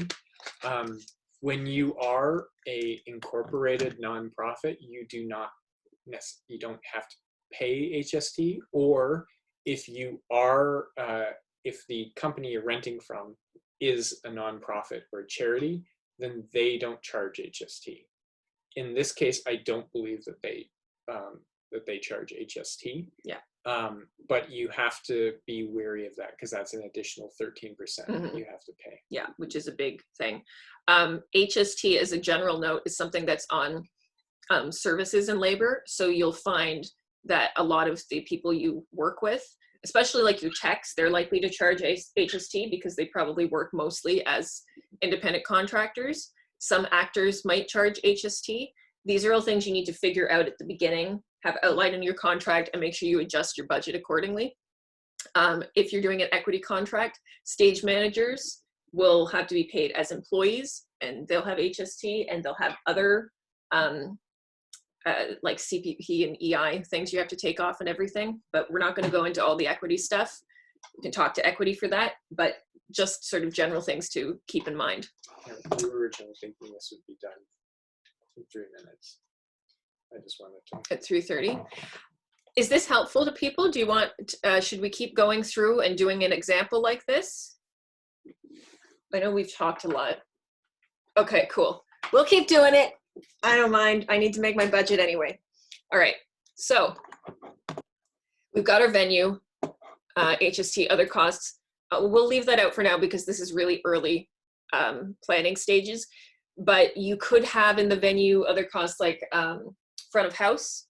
Sometimes they let you do it all by yourself and you can bring in volunteers, which is great. Sometimes you have to pay for their front of house people. Sometimes their front of house people are included on certain days, but if you want to do a day that they're usually dark, like a Monday, or some theaters a Tuesday, then you have to pay an additional fee. So again, this is why you have to really go through your contract carefully, figure all that stuff out, and those are the things that will help you decide if it's worth having a show on a certain day or not. Again, it's usually Mondays are dark basically everywhere, but sometimes this happens with Sundays and Tuesdays as well. Okay, so then we have to look at our set. So I know that for this set, I just need a lifeboat. It's something that'll have to be constructed though, which isn't cheap. I'm thinking of the stuff we have. We personally own a ton of flats and a ton of furniture pieces, none of which are useful for this show. So while in most of our shows, I put our set budget quite low because I know what inventory I have, in this, I know that I'm going to need the stuff to make a 1940s style lifeboat. So construction you have as the raw materials, like the wood and stuff is where you have that. So I'll just write wood for lifeboat. For the sake of this budget, we're going to just sort of do a lump sum thing. Honestly, for these sorts of things, when you're looking at sets, props, costumes, I think when you're budgeting, it's not very helpful to go into a really detailed thing. Like when you're itemizing things, that's not a useful way to do it.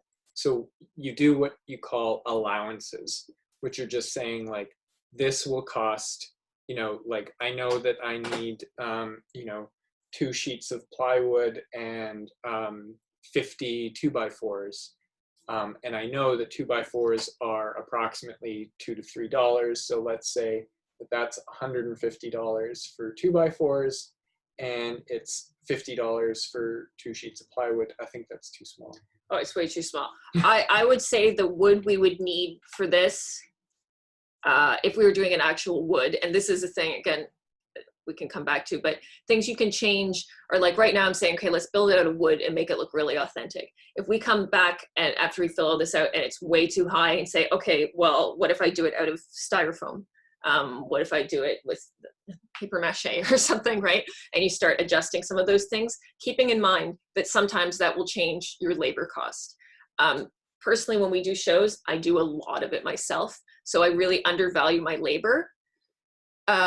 Negotiate with the director. Well, Right now we're in the planning stage. yeah. So what you want to do is plan out in your, at your, as the producer, what you think things will cost.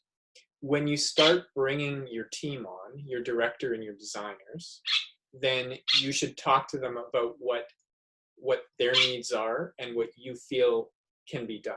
Yeah. So then you might be like, this budget that you're making should be revised as you go. So Yeah. if you talk to the director and it's like, that thing that you had thought and budgeted on just won't possibly work, then you're going to have to go back and discuss with the director and see what's actually needed and see where you can revise it. And revising a budget means taking it out of one place and putting it in another. Yeah.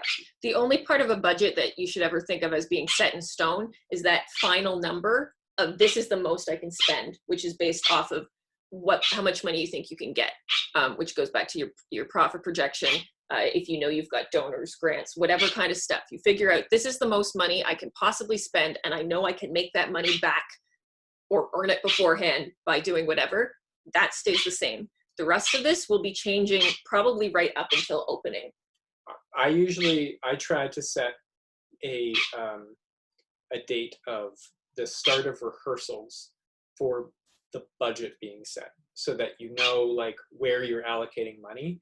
You may still move stuff around during the rehearsal process as you're buying more things, but if you're going into rehearsals and you have, that means you have all of your people in place, you know everything, you've negotiated rates, you've negotiated all that. If you are still like, oh, I don't know, that's going to affect how you move forward. Like everybody's going to be a little bit like, oh, well, can I do this? Can I do that? And you have to be making decisions at that point. Yeah. As someone who's worked as a designer, it's super stressful to have your producer be like, you know, you go to them and say, what's my budget? And they go, oh, I don't know, what do you need? Just like make it happen. You might think that that's being like helpful and encouraging. It's not. It's terrible. It's so terrible, and it puts so much stress on your designer. So don't do that. Producer is in charge of the money. You need to figure your stuff out. And to figure that out, you may be talking to your designer. But once you figure it out and say, this is your budget, like give them a hard number. So, so for going back to here, our construction, saying wood for life boat, we'll just put 1 as our thing. We're going to put 1 as a single cost because we're just lumping this all in. When you're putting in allowances, which is a lump sum for a category, you put 1 and 1 in number. I'm going to say we probably need about $600 for material. So I'm thinking of stuff like the wood, glue, paint, things to make it feel comfortable, safe, all sorts of materials. Dressing is separate from props in that like props are things you might actually use, like an actor picks up a cup. Set dressing can be things like we want it to look like there's water. We want there to be a big crate that's in the lifeboat that's stationary. For our shows, generally, again, I have a really low budget for that because I know we have a lot of things. We also put in the time and labor to look at things like Emily looks at auctions, local auctions every single day. Yes, literally every day of the year. We go to antique shops. We have good relationships with people who run antique things, people who work in theater, film, and television, who have access to different types of Value things. Village is amazing. Yes. You can get so much, especially if you're a little bit crafty or have a designer who's a little bit crafty. You can cut this down a lot. Yeah. And Value Village is great too, because you can get a little punch card and you can end up saving up to 30% off. We're getting a little bit into design. Yeah, I'm going to do a thing on design at some point too. But anyway, just to say that where these numbers are coming from is my personal experience as a designer. So if you're trying to put this together and you've never designed anything in your life, and you need to come up with some numbers, talk to designers, think about what kind of thing you'd want to do, and go on sites like the Home Depot and Canadian Tire and actually look at costs. That's where these numbers come from. So for dressing, let's say $200. Then we have our construction labor. So I don't know if it's evident, but neither of us can construct. So we do need I can do designs. I have constructed things, but I definitely have friends who are much faster and better at building things. So this is where we're going to start getting into numbers that like make me a little bit sad, because I will say honestly right now, this is really kind of undervaluing people, which is something that happens in indie theater and is why you need to make sure that you're giving something back more than just money. A thing that seems to happen a lot is a company decides, oh, we're going to pay this person. Okay, we're going to pay you $100, and you feel good because you're giving someone money and you're not asking them to do something for free. But then you forget about what that money, like how that's really valued, and you start taking advantage of people. So whether you're paying somebody or not, make sure you're thinking about how much they're really giving to you in terms of their time and experience, and how you can give the same or ideally more back to them. So here I'm going to say, I know that I've got friends who would help me build this for $150 flat. Yeah. And when you're doing some sort of flat rate that is not like a market rate, that you're not like considering I'm hiring this person, I would call it an honorarium. Yes. So what an honorarium is you're giving money in as a thank you. Because basically what you have to recognize when you're not paying somebody their actual rate or their market rate, you are asking them to do you a favor at the start. Yeah. You're basically asking them to do it for free. Then what you're doing is saying, thank you, here's $150. Yeah. The $150 is not valuing them. You're not saying you're worth $150 for me. You're saying this is all I have and I thank you so much and here's some money. Yeah. It's a very different mindset going in. And by doing that, then you train yourself. It sounds so bad, but you have in your mind that people are doing you favors. Yeah. Which is what they're doing. And unfortunately, indie theater can't happen without the generosity of your friends, without being incredibly grateful for those people around you, and without asking for those things. And make sure you're really transparent with that at the beginning. As if you're posting on a group like Production Resources Toronto, and you say paid position, and then say you're going to pay someone $100 for anything more than 2 hours of work, they will tear you down, and rightfully so. So again, just make sure you're clear from the beginning. Say when you're looking for people, hey, I can afford to pay this rate of, if it's anything less than $15 an hour, you're not actually paying them. You are giving them some kind of honorarium, which is fine. Make it clear and make sure that's not the only way you thank them. You tell them verbally, you're nice to them. You never pull anything like, I'm paying you, so you have to do. I've been told that so many times where it's like, I've literally worked 100 hours for you and you've paid me $100. Like, don't do that. Don't become one of those mean producers. Okay, so there's our thing. And you'll see this number is creeping up very, very quickly.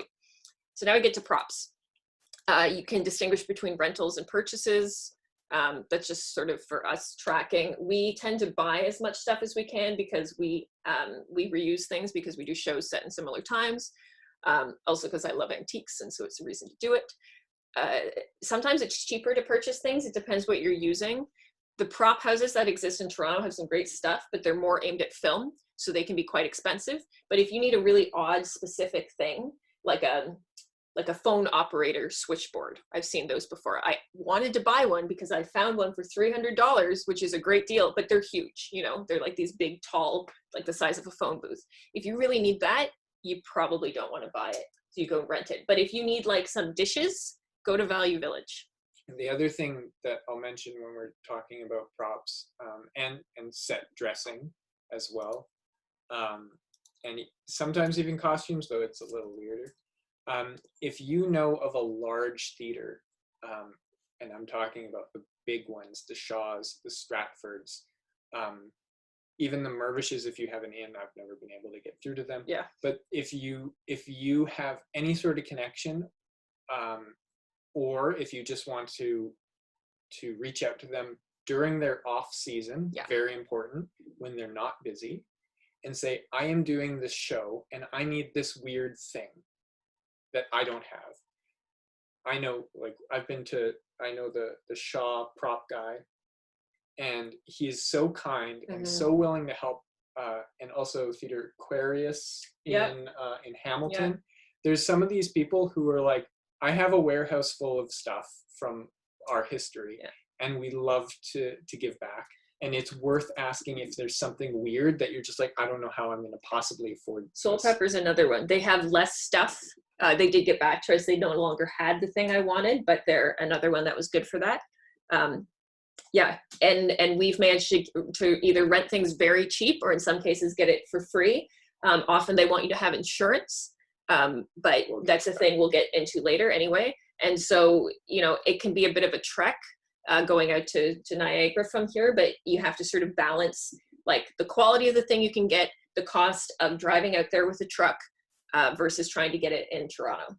So something to keep in mind. So I've put in $250 for props because that's basically the number I budget for all props. And I guess the caveat of all of these discussions that we're having about production and design is that I guess we're actually fortunate in that we have knowledge about how, not only how to budget it, but also how to do it. And we're willing to just like basically live our lives as a show. Yeah. But if you are just producing something and you have your designers in, those are just discussions you need to have. Like if they're coming to you and saying like, oh, you only gave me $700 for my costumes, and this is going to cost me $5,000. There's no way I can do it without $5,000. You have to say to them like, wait, why? Because I know that that if we plan this out, we can do it for cheaper. Yeah. And I want to know why you think that is. Yeah. And have that discussion. Don't just say no, you're out of your mind. Say why and try to compromise and negotiate that. Yeah. As a producer, it's your job to kind of know how to do every single position there is. But that said, when you bring on somebody, also listen to their expertise. You should know something about set design, but your set designer should be better at it than you. And same with costumes and what have you. So I filled in a few other numbers here. Costumes, this is a super, super low estimate that I'm doing for ours because I know we have a lot of stuff and because we have ins with costumes. But I put a note here that there are 6 actors. The minimum that you want to have per actor, if you're doing anything that requires a specific look, is $100 per costume. Now, we do period shows, so it can cost more. You could be doing a show where they're wearing black jeans and a black t-shirt. Great. Maybe the actors have their own. If the actors, you can find it at Value Village for $10 a pop. Yeah. Like there are different considerations. But I would still plan on budgeting $100 a person, because then out of that can also come stuff like if they need their hair cut, if they need makeup for something, if they're wearing their own clothes and they get damaged and you want to replace them. If you have an actor using their own stuff, that should be put in their contract as well, or in a rider. That's laid out really specifically in equity things. In our contracts, I don't think it's in there, but it's just a thing to mention, mostly to be like, the actor is putting this in and this is what'll happen if it gets ruined, because we don't want people being like, sure, I'll wear my grandmother's wedding dress for this, and then it gets destroyed and they feel bad and you feel bad. So plan that stuff ahead of time. So I put $700 for costumes, which is a low estimate. Our shows, I usually do $800 to $900, which is still quite low. And that is because I know I have stuff. I know I can sew a bit. I know my mother can sew a lot. But the value of the stuff that we usually do is probably closer to about $2,000. So more for some it's shows. definitely more for some shows. So again, that's because we do period shows, but I'll go into that more on a design thing maybe. Yeah. So then we've got insurance, front row insurance. I'm going to write that here. Front row insurance is who we go with. They're great because they're the only insurance company around that deals specifically with theater. So there's sometimes maybe there's other ones you get something slightly cheaper, but their rates are good. They're really easy to work with. They understand the industry. Most venues that you rent will require insurance. They'll ask for $2 million in liability insurance, general liability, which sounds terrifying, but $2 million usually costs you about $260 for a few weeks. And then the aspects of insurance that you need to know about. General liability is that insurance that covers like you burn the building down, or you damage the wall, or you do those sorts of things. That's what general liability is. It's the structure of the building. Specific liability insurance is a different thing. And front row, one of the best things about it is that it takes about 5 to 10 minutes to fill out their form, and they ask you every question. They guide you through, and it updates your total as you go. So if you're renting props and they require insurance, if you're renting costumes, they require insurance. If you're borrowing, like to do your archival film shoot, and you're borrowing camera equipment from somebody to set that up, you can put that in and you can say, I want it covered for $30,000, and it'll add another $50 or something like that. It's worth doing. It's just like, it takes you step by step through that and asks you the questions about what you need insurance for. So you don't have to go in knowing all of these industry lingo for insurance, because it's just not worth getting into knowing what like insurance is a weird industry. It's so complicated. If you don't need to know it, if you're just using it for these little one-off shows. If you're a company that produces regular shows, you can also get year-round insurance, which of course is like a larger amount, but usually works out to less overall. But for this, we're going to assume that you're just focused on this one-off. Load and expenses would be something that often I think people forget about is you're going to have to likely rent a truck. Theater is just one of those things where you'll need at least a cargo van, if not a 16 or 24 foot truck. Make sure you know someone who can drive that. They probably have to be over 25 to be able to rent it. They have to have they have to have a credit card to rent it. They will put a hold on your credit card, which means that $500. It can be expensive. So you have to have that money cleared, and it's not money they charge you as long as you return the truck. But those are things you need to plan ahead of time. You don't want to get there and be like, oh God, we can't actually rent this, and now our whole day is lost. So without discounts, if you like, I always ask for a discount because in exchange for advertising, I'll try to plan ahead and get as much off of this as possible. But usually, like if you don't have that, if you're just renting it, it's $100 each way. So I would budget $200 for loading. And then there's also gas. Right. And there's also, especially if you're not paying people to load in for you, feed them. Load in is terrible. If you're doing a big set, go to Tim's at least and get them some donuts and coffee and stuff. So I'm going to say $300 for load in to think of all of the different. Do 4 if you're thinking of all of them. Well, that was initially what I was going to say. And then you had it so low, I didn't want to. There you go. Other production and design. Show specific for this one, I don't think we'd have anything. So we'll leave it. Now, look at this terrifying number. That's getting very, very close to our thing. And all we have is like the basic stuff that you see on the set. Back to costumes for a second. Understand, wouldn't the number be 6 because it's 6 actors? You could put it that way, but I upped it by another $100, knowing that someone might have a costume that costs a bit more. If you wanted to do it as specific as each actor is allocated a certain amount, then yes, do it that way and put in the number 6. Yeah, you could do it either way. You could either go through and allocate towards actors. The thing that you might find though is that, for example, like we'll use our period pieces because I think it's more likely this way, but different like gendered roles, for example, have very different costs associated. Like if we're buying a vintage dress, sometimes we spend $200 or $300 on a vintage dress, but then a background male who needs a suit, we can go to Valley Village and find something for $20. Yeah. So we prefer to do that allowance method because it allows us within, or it gives your designer, either if you're the designer or helping with the designer, or it just gives your designer the flexibility within that number to allocate it as they need to. Yeah. Right? So a lead might need more than somebody who's a sporting, right? So it just. Well, and if you're somebody who, as I do, goes to like auctions and stuff to get things, I've always been under budget with my costume stuff, and it's been low budgets because sometimes you find something that's just like phenomenal. So having that allowance as well, you know, sometimes I go and I'll buy a pair of pants and it's $200, and if it's somebody who doesn't understand how some of that budgeting stuff works, they might look at it and be like, you could have got him pants for $10, but I got the perfect period pants for that much because I know I just got 3 other people's costumes for $5 from an auction, right? So that's where it comes into trusting your designer, telling them, yes, you have to stay within this amount of money, but not nitpicking about where they spend that money, because a lot goes into that research.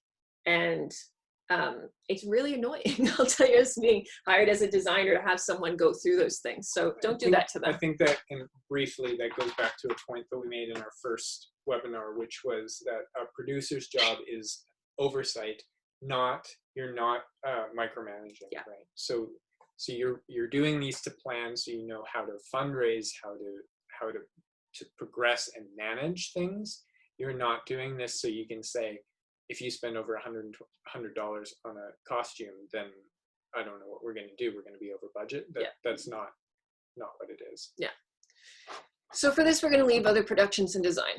So now I would generally go back up to the top, I think, and work our way down. Okay, so rights.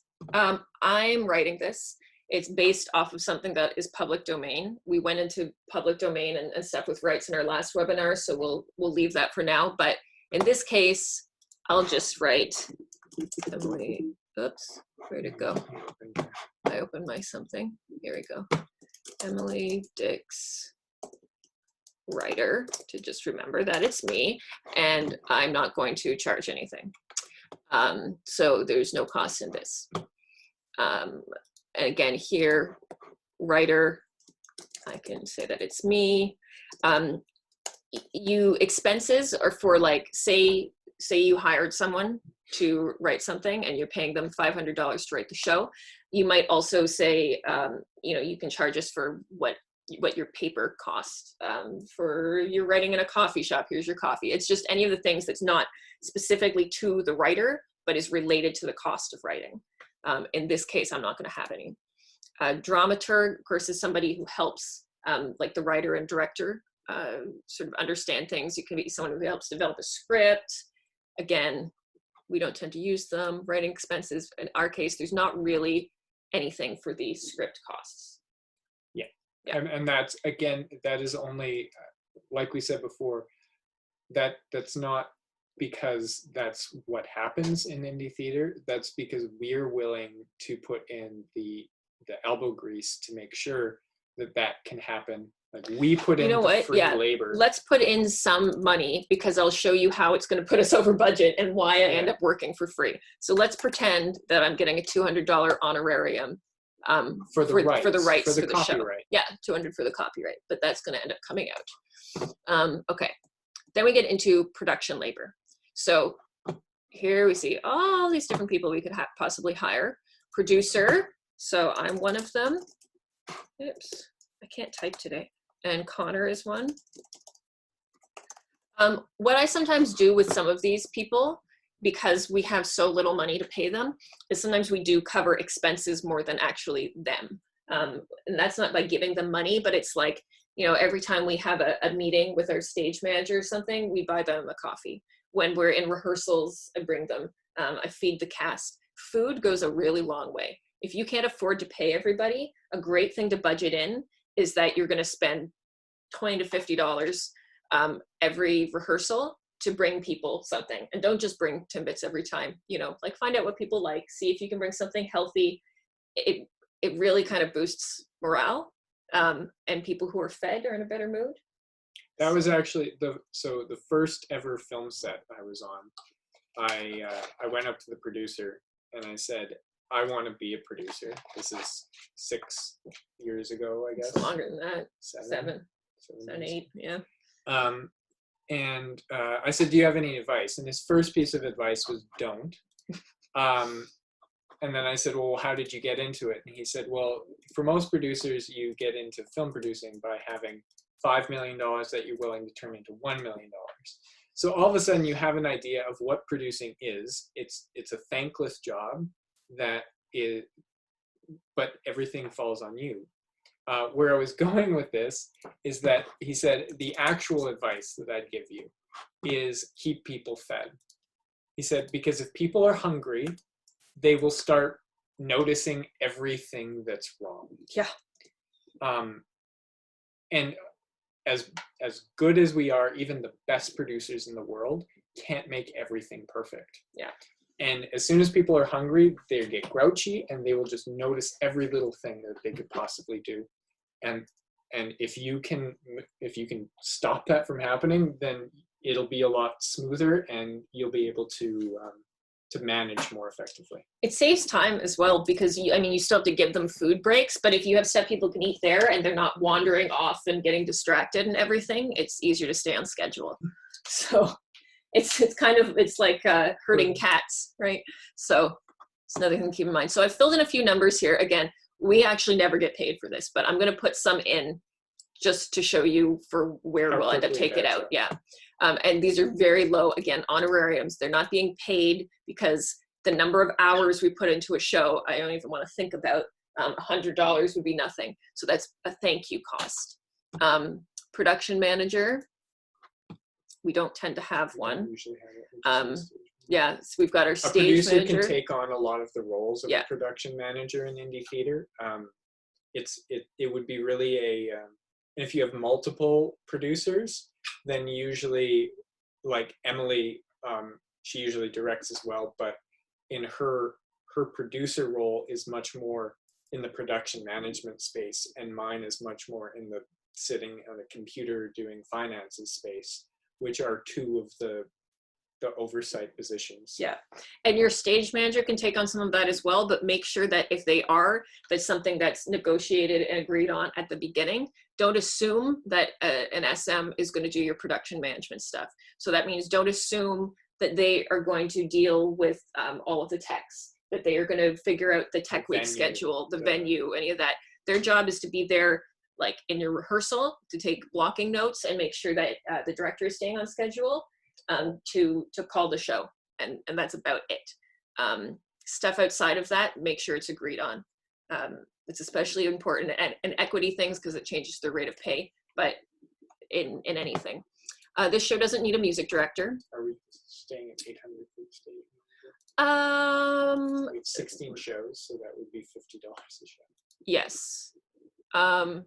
So let's change that to 16 because that's the number of shows. And we actually usually pay closer to, if we're paying them for a show, more like $50 a show. Another way you can save some money if you have experience doing other things is we tend to take on stage managers who haven't stage managed before, which can be a little stressful, but I have stage management experience. I know that as a director, I always take the type of notes that a stage manager would take. So I know that even if I have a stage manager who shows up and has no idea what they're doing, it's not going to damage the show. So, but I like to have someone else call it. I have called our own shows too, my own shows, but preferably once the show opens, I don't have to keep doing that. So what we do sometimes is put out a call and say specifically, like unpaid, this is an honorarium, it's usually about $150. Maybe we'll do it as that for this. But then we offer training. Yeah. And Emily will go. And it needs to actually be training then too. You know, with our last big one, we did bring somebody on who had, I think she'd been an ASM on a Fringe show.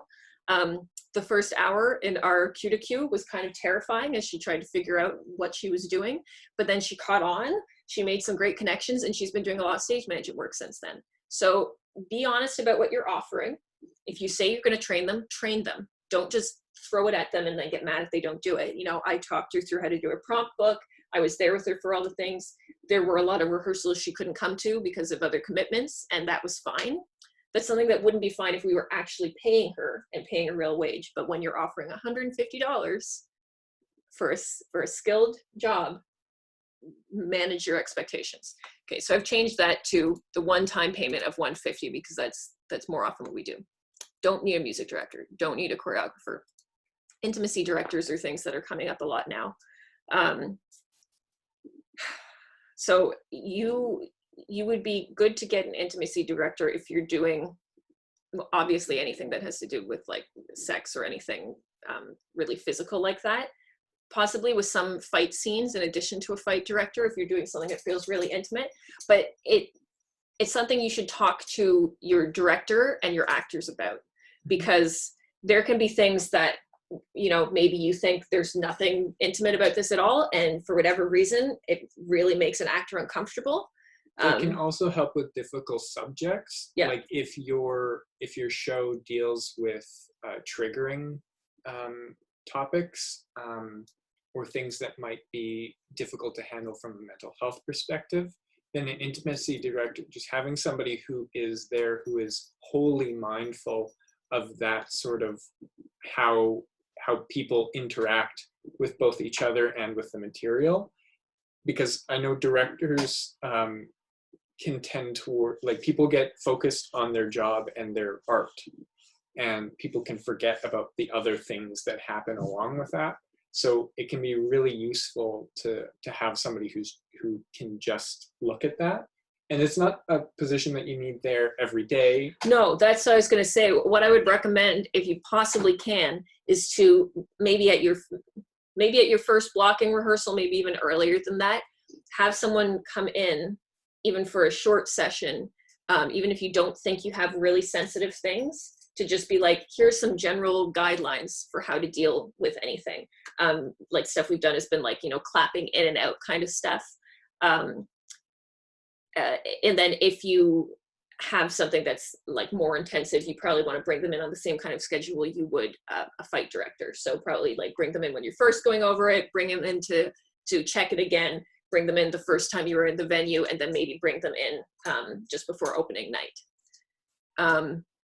I'm going to leave that out for now. I don't think we need one. We'll need a fight director. I don't think we need an intimacy director, and I'm not totally sure what they charge right now because it's kind of a new thing. Siobhan Richardson is somebody I would recommend, knowing that I've worked with her as a fight director, and I know she's getting really into the intimacy director stuff. I would say that Siobhan, she's been doing Canada-wide tours about intimacy directing. She's one who, even if write that name down here. Even if she's not available, she's an incredibly nice, incredibly helpful person who could at least direct you into like where to look for this and how to approach it. Yeah. Even if she's unavailable to actually be there. She'll help you plan through stuff, and she has understands the cost of indie things as well. So you can $125 for one rehearsal. Yeah, that sounds about what I would expect. Talk to them, be honest about what you can afford, and don't. Again, it's all about just being open and honest and kind, and making it clear that you are asking for a favor. If you just say like, I want an intimacy director and I'm going to pay them $60, probably not going to get a good response. If you write to them, say, we don't really have the money for this. Can you help me figure out like how we could best use your time and how we could do stuff? They'll probably help you with that. I know Siobhan, for example, she's lucky enough to work on some really big projects too. And because she can get paid properly by some of those, she's somebody who will, to an extent, negotiate some stuff for indie things. So just ask people. Okay, so as a fight director, I think she, oops, I keep putting it in the wrong thing. One. We usually spend about $150. Yeah, about $150, and that's having somebody herself or her partner, Matt. He's great too. Thanks Okay, thanks thank for showing you. up. Yeah, we'll post all of this online after. Yeah, He's so we already can catch gone, up. but that's okay. I know this is so long. I'm sorry, guys, but we didn't think it would take this long. But okay, so 150 there. Assistant stage manager. This is where we often get our student volunteers. We don't pay them. They get their volunteer hours, and we give them something at the end. I'll put it in here. I guess it could go under CAS gifts as well, but we usually have 2 of them, and we usually give them like a $10 Starbucks card and a thank you card at the end. Just a little thing to show thank you. Production assistant is the same kind of thing. We don't usually. We don't tend to have, yeah, I usually have a student who we call a production assistant, and they do a variety of things depending on what they're interested in. And also, like our last show, I had the stage manager, we had the people, I still did come to every performance and go and help the stage manager who I was training set up stuff at intermission. So the sad reality is, yeah, the buck stops with you as yeah. a producer. So if there's an unfilled position, then you have to be willing, if you are the one who's saying, I'm putting the show on, to go and fill in. Yeah, so opening night, if you're all dressed up in your pretty thing in your heels, I'm still running around backstage, you know, making tea to fill in fake alcohol on stage. If you don't have money, you got to do more yourself. Load and crew. I think we did pay, yeah, we paid Graham, we paid a couple people. So I think we paid 2 people one time, like $50 each, and told them we'd give them lunch, and they were going to be there, we said, between 2 and 4 hours. Try and offer something for load-in because it's a physical thing. There are lots of actors and tech and stuff who may have the day off, and if you say, you know, flat $50 plus pizza, chances are you'll find somebody. I would really recommend trying to save that and not putting it on your actors. We have done shows which when only the actors loading in. Depending on the level of experience of your actors, some of them may refuse doing that. Mm-hmm. And it's great to have someone who knows a bit more about the stuff than someone just carrying it. Mm-hmm. Transportation. Now this would be something like if you've agreed to pay for TTC or something, we don't usually do that. No, we've done a few odd things and paid for a lift here and there, but we don't tend to, it's something that's come out of contingency if something odd has come up. So we'll leave that. So we're looking at, for our overall production labor cost, $720. Now, design labor. So I often do our set designs as well, and then hire someone to help put it together. I'll be the one designing this too, realistically. Oops, clicking the wrong thing. And so I don't get paid. Our lighting designer, I'm not going to put his name because I don't want to say how little he's agreed to do it for me before. But what I would like to pay him is more like $600, but I know that he has worked on shows. I would say that 600 would be a minimum that you should expect to pay a lighting designer, and anything you get under that in indie theater is a favor. Yeah. Like a 600 is already a favor. But if you get somebody to agree to do something below 600, they're doing it because they are your friend, good friend, or they're very interested in the artistic thing of it, and it fits in. For this person, I'm going to budget 400 because the last time he did a show for me, he did it for 150. But I've also done a lot of free work for him, and so this is sort of me being like, I know you're worth more than this. Favors for people. But I've done favors for you. See, I'm upping it from last time. That's another thing. If you get somebody to do work for you for very cheap, don't just expect you can always charge that little, because they'll start to feel like they're being taken advantage of. So I always like to say, this is a bit of a bigger jump, but you know, if I paid him 150 before, I'd say the minimum I can offer him this time is 250, and be like, I'm acknowledging you did me a favor. Can you do me another one? And I can give you a little bit more. Video production designer is sometimes connected to the lighting designer. I don't think we'll need one of those specifically for this.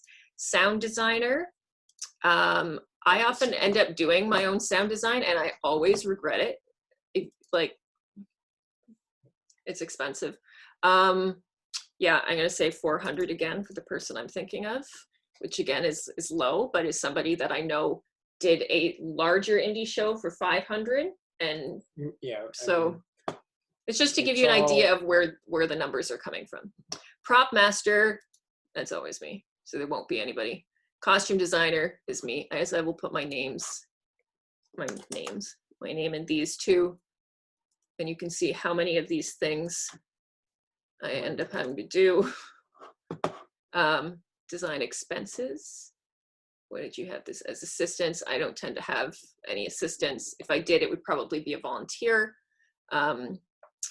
Yeah, so we're looking at our design labor as 800, which is very low. That's with me doing most of it myself and relying on things. So the reason that we started with production and design, and why we generally start with that, is because without, like, that is what a show is. Like, there are certain requirements for buying things. Like, if you need to have a venue, and you need to have a set, and you need to have stuff to well, put you don't on a show. need to have a set. Part of this is because I'm the director as well. Right. So it's us as producers and me as the director having a general image in our mind. We say, this is what I want to do and what I want people to see. I still think that even if you are starting it without a team and you are simply producing, I still think that even if your set is black box $0 set, that is still a set, and it is a choice that you're making, but you still need to have that. Your venue can be a set in itself. But if you don't have those basics, then, like, those are, I guess in a business sense, those are like fixed costs, overhead costs that are like the barrier to entry. If you can rent a venue and have a set in there, and then you can put on a show. You need the people too. See, I would adjust this a little. We're doing it this order because of the experience we have and knowing what type of things our company does. But you need the venue. The other thing you have to have right off the top is the rights. That's true. Which with us happens to be, we usually don't have to apply for rights, which is why we sort of went into it a little later. But if we were doing a typical show, you need a venue, you need the rights, and you need your performers. Mm-hmm. And again, we're doing a non-equity thing that's low paying, but if you're going to do an equity show, I would actually put that in sooner, because that comes with fixed costs, which are really easy for you to plug in. The same for if you're using any union like IATSE. So I guess where my mind is going, any cost that you don't have room to negotiate, are things that you need to start with. Like, you need to negotiate those, I guess, before you're even putting on a show. You have to make some decisions based on these costs that are given to you, like a venue cost, like stuff you have to buy from a store, which has a price sticker on, right? Those are costs that you can't avoid, and you have to plan for before. And then you get to see how much money you get to negotiate with your actors and your designers and all of these people. And that's when you're deciding, can this show happen? Yeah. So yeah, I guess it's a complicated. It's a lot of back and forth. There's no like steps 1 to 10 on how to figure out a budget and produce a show. You're jumping back and forth between all different things and being like, okay, I think we can do it for this, and then finding out you can't, and then realizing, oh, this is cheaper than we thought, and all of that sort of stuff. So yes, exactly. About seeing the foundational cost before adding a team. So it was just written there, and it's very true. Well, and deciding what's the most important thing. Yeah. Like, if you can put on a show in your front yard with no set, and use that set, and all of that is zero, and your focus is saying, I want to put something on that's going to pay actors, then that's your goal, and that's what you're going to start with. I want to pay actors this much, so all of the rest of my decisions are going to be based on that. I need to find a cheap venue and no set and all that sort of stuff. Yeah. So you have to identify your priorities in putting something on, and then I would start from the highest priority. Well, that sounds bad, but you start from the Well, how you'll match that priority. Like for us, the priority is selling tickets. And that, which maybe sounds obvious, but there are lots of shows where that's not necessarily the one. We don't tend to put on, it's not like it's just meaningless fluff, but we're not putting on something that's trying to like call for a social change or something like that. There's some groups where that's part of their mandate. So selling tickets is not necessarily their first priority.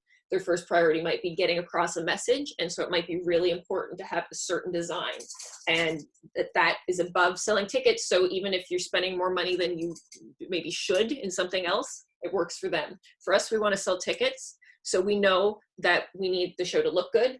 It needs to be somewhere that people will want to go. It needs to be advertised well.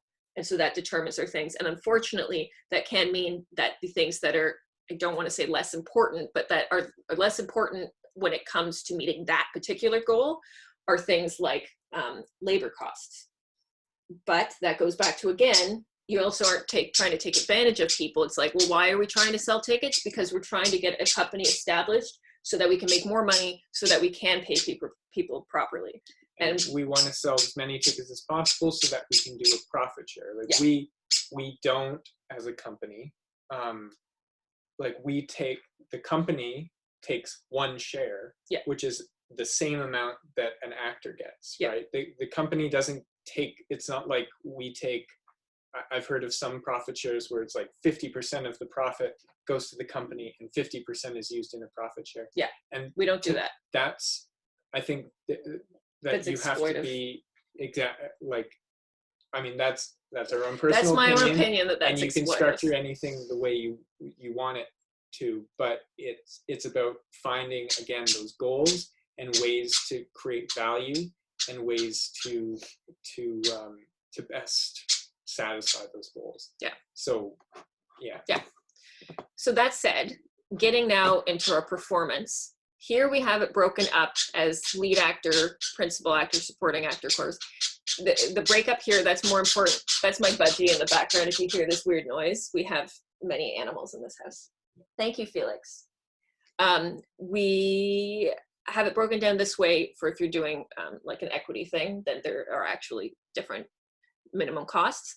For us right now, because this story isn't written, I don't know exactly how I'm going to break it down. So I'm going to just put it all in one category and say that we've just got, I'll just do in capitals to remind myself to change this, all actors, there's 6 of them.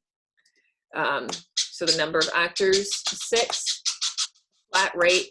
And because we're trying to do a profit share, Felix, we're doing a low guarantee. So we're just going to say $50 as a flat rate. The reason we're doing a flat rate even with a profit share is because we will likely be trying to do this under an equity collective agreement. And you have to have a guarantee of money. For Dora. Oh, it's for the Doras. That's what it was. We're a member of TAPA. To be eligible for the Doras, you have to be paying actors something. I guess in theory we could pay them $1, but it seems like a real asshole move. So we decided $50 was a low achievable amount that would still make us qualify. And hopefully everyone will get paid much more than that. So again, you could break it up all in here, but right now we're just going to have it for that. Sad little small number there. Marketing. Okay. Marketing labor is going to be me again. So there won't be. And generally in any productions, the producer is going to be handling the marketing. Yeah. It would be very rare for you to hire a marketing person, which is different than a publicist, for example, but could, I mean, I guess you could put in there, but yeah, we could get it's probably us. So for our advertising costs, now, a general rule for how much you should spend on marketing overall is 10, right? 10% of your overall budget. So what you really should do is fill in the rest of this. Look at this terrifying grand total of $14,894 and say, okay, what's 10% of that? $1,500. $1,500. And that's what we should split out in the marketing here. So why don't we fill it out in a perfect world? What we would, if I just wanted to plan out the marketing for a show like this, what I would like to spend, like research shows that that on social media you should probably be spending at least $100 a month in the months leading up to it. So that's we'll actually do- social media, not online. Oh, sorry. So social media. And social media is probably the number one thing that you want to, So we'll do that over 2 months. It's going to be the most bang for your buck. Yeah, exactly. You reach the most people, and that's our main thing. In indie theater, it's word of mouth. And when we say social media versus online, that's like, you know, boosting a post on Instagram or Facebook, something like that. Online ads can include things like Google AdWords, and like specifically purchased ads on different sites as well. Like Mervish sells Blogto. Now Toronto. We should probably make a list of that at some point and put that up on the site as well. So online, print, geez.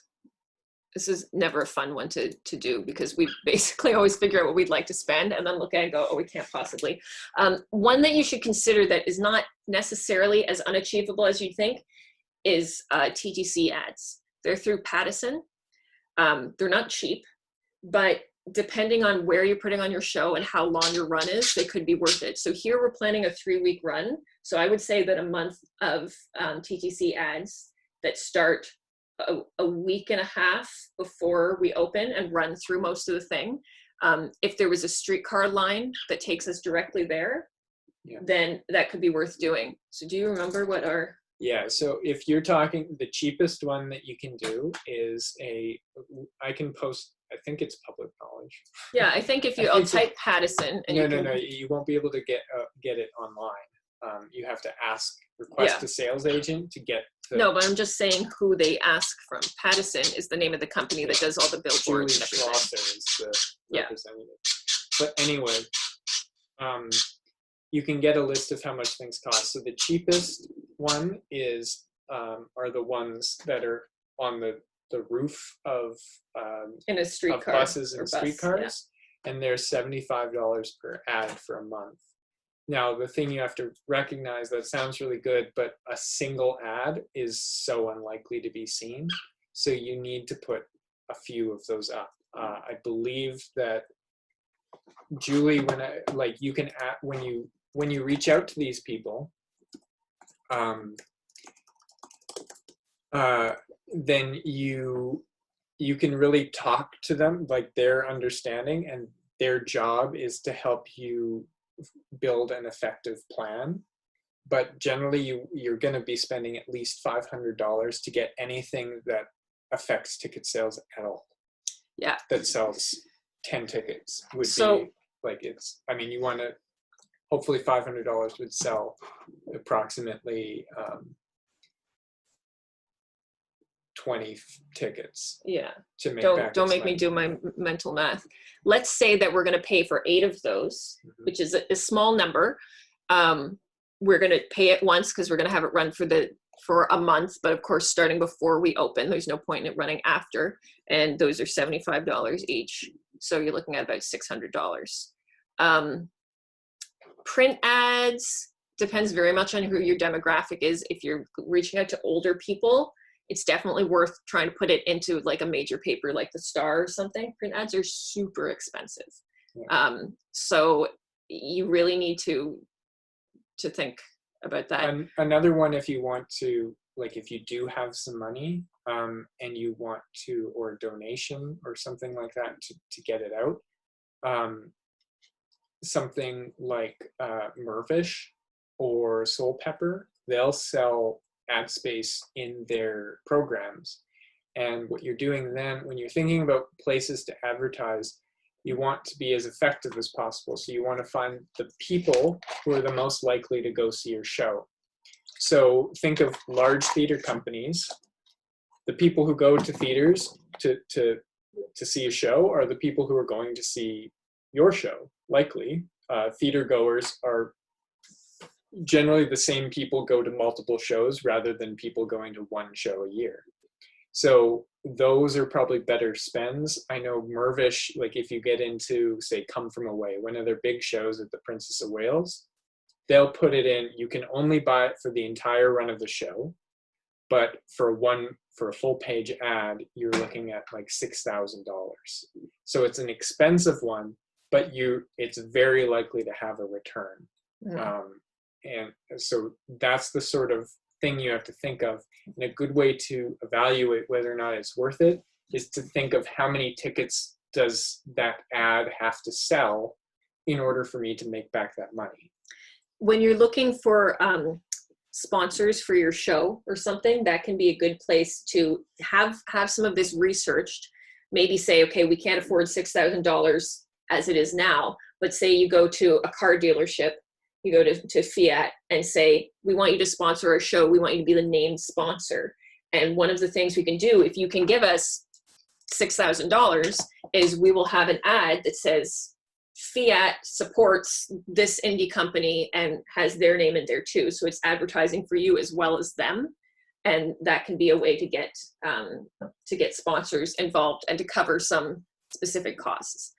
Yeah, it's actually, if you're budgeting a show based wholly on ticket revenue, and you're fairly confident that your tickets are going to pay for putting the show on, then all of a sudden you get to focus on finding sponsors to pay to improve your marketing, to get more people out, to increase your ticket revenue, and donations and those sorts of things that, again, you can choose to either funnel right into basically profit, or to pay for more marketing to get those ticket sales up, because ticket sales are, at the end of the day, the thing that's going to get the best return. Yeah. And we won't go into this a lot now because it's outside of that, but as a general thing, I would say when you're talking to sponsors, look at using their money towards marketing, because it's really easy to show them what kind of return they would get. And when you're talking about donations, doing a GoFundMe or something, instead of just saying, help us put on the show and cover the whole thing, because there's so much competition, have something specific like, this money is going to pay these actors this much money, and find the stuff that pulls on the heartstrings a little more, which is usually a human connection. If you say to people, we want you to help us raise $6,000 so we can buy ads, that doesn't have the same effect as we want to pay these people who have been working on this and putting, in their time and energy. Now, the most effective way of marketing, and I think we mentioned this in the last one a bit, is still going to be word of mouth. And the best way to get that out is to, if you have a story that is like something interesting for readers, reach out well in advance and try to get an article written about your show or your group. Get reviewers out. Blogs, check out podcasts like Stageworthy. Yeah, just getting anybody who will let you talk about your show, get it on there, and then share it on social media and try to get, without paying necessarily. Even people who just, social media, not influencers in the way we see these beauty influencers, but look at our community and see what people are there that are often tweeting and talking about shows they've seen. Those are people to reach out to too and be like, hey, I think you'd be interested in this thing. We'd love you to come to opening and just let us know what you think. More organic things like that. And making sure that if you're a company and you're putting on regular shows, keep in touch with the actors you've worked before. Help promote the stuff that they're working on and celebrate their successes with them. And they will remember you in a positive light, and they will keep sharing those things. And that's a really easy way to have, like, you do the work before and it's just going to keep happening for you. So I guess the minimum you'd want to do what I would consider print would be printing some sort of poster to have at the venue. Postcards. Poster and postcards. Those are easy to get. They're fairly inexpensive.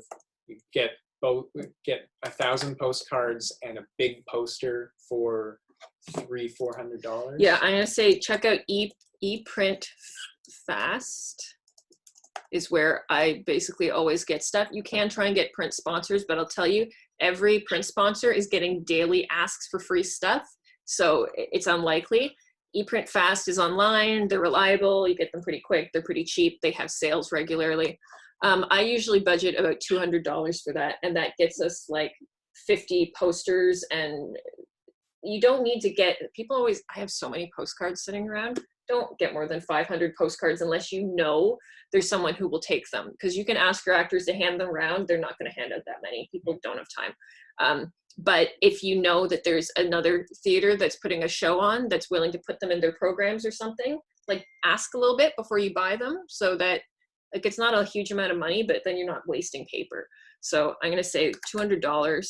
I keep clicking out of the thing, not 200 there. $200, we'll do that. We haven't put in here anywhere the cost of like printing and stuff, I'm realizing for That would be things. a miscellaneous cost. Yeah. Promotions, we can just go over some of this quickly. There are some radio ads you can do. They're also very expensive. So again, running a promotion is different than buying a radio ad as well. Running a promotion would be like giveaways, where you are saying like, if you're giving away 10 tickets, then the cost of a promotion would theoretically be $300. Yeah.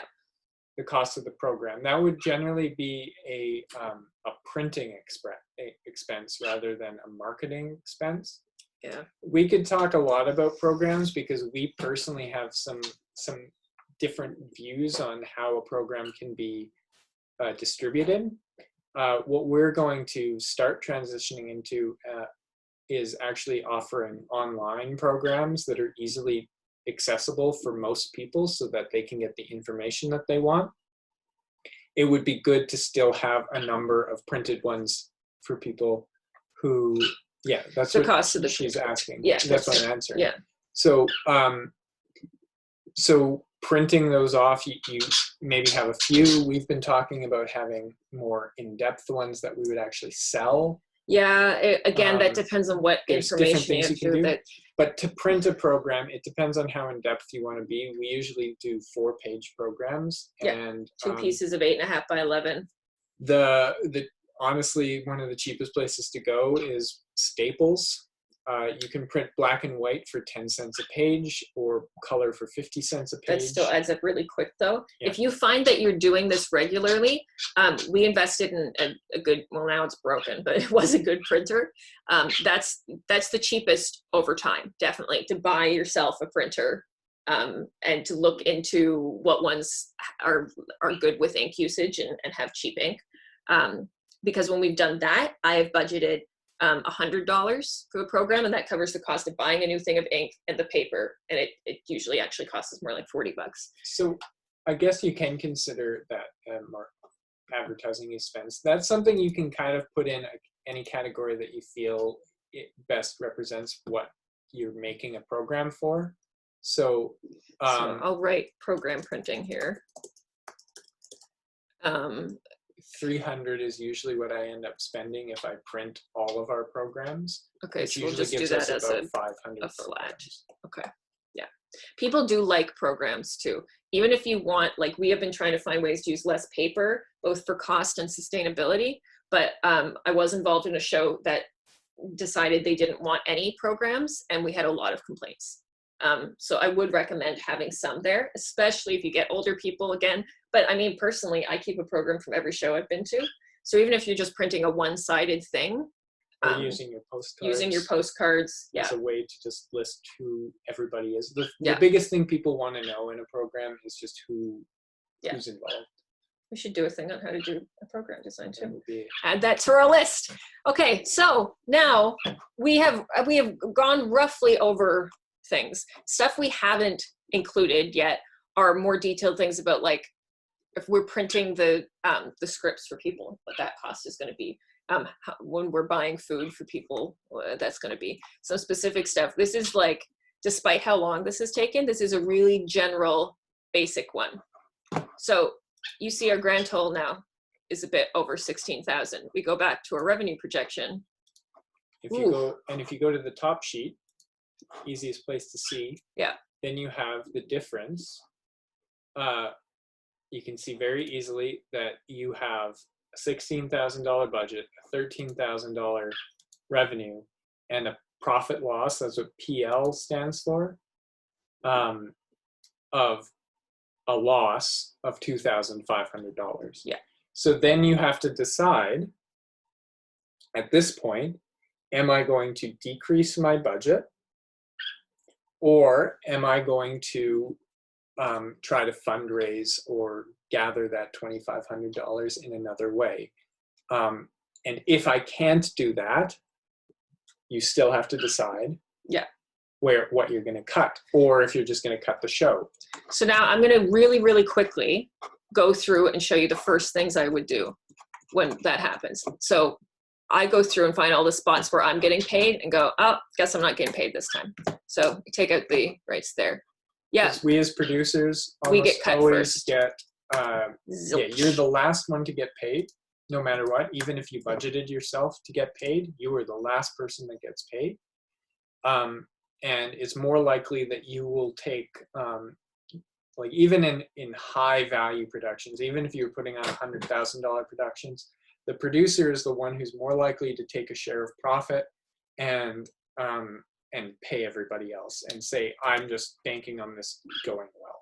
I'm going to limit my props too and say, okay, I'll make use of stuff I have. I'm going to cut that down to 150.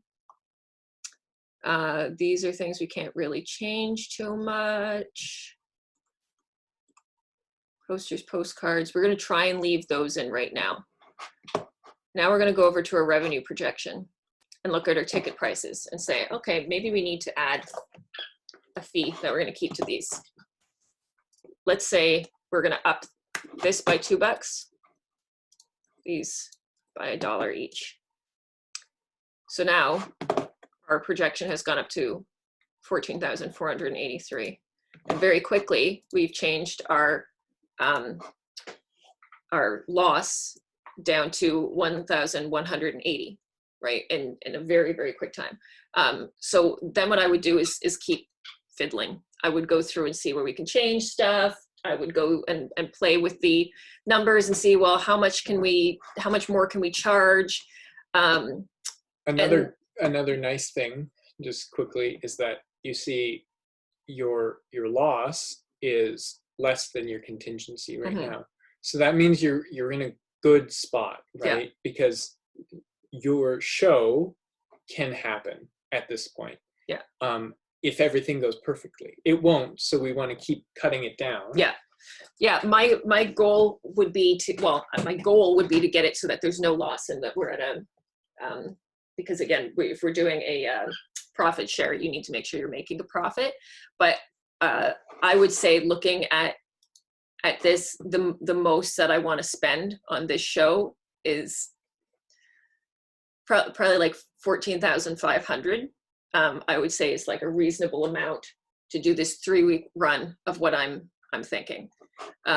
Yeah, so you just keep moving some numbers around until you get into something, and you make it to a point where you're like, I'm charging the most I can. I am spending the least I can. I'm still off by $1,000. Okay, you need to raise it, right? So look for sponsors. That's actually a fairly small amount for a sponsor.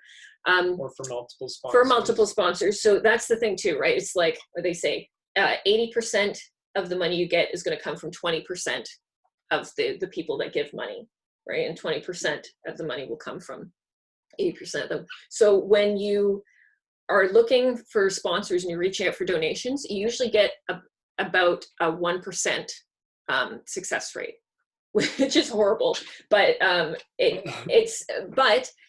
it's worth doing. So if you're looking for donations or sponsors, expect to reach out to at least 100 people and get like one positive response. Though we can do a whole other thing on sponsorship, because that's a very complicated space to talk about, and something that we aren't even very successful at. Well, because we don't have a lot to offer. Yeah. We don't have a venue. We have done fairly short run shows. Change the number of shows from 16 to 8, and it threw off the formula in the top sheet, specifically projected PL. Try putting. So we'll do that go here. To revenue projection. Revenue. Type in 8. and hit enter. Enter. And let's see what happens in the top sheet. So is this, Diana, is this what you're getting?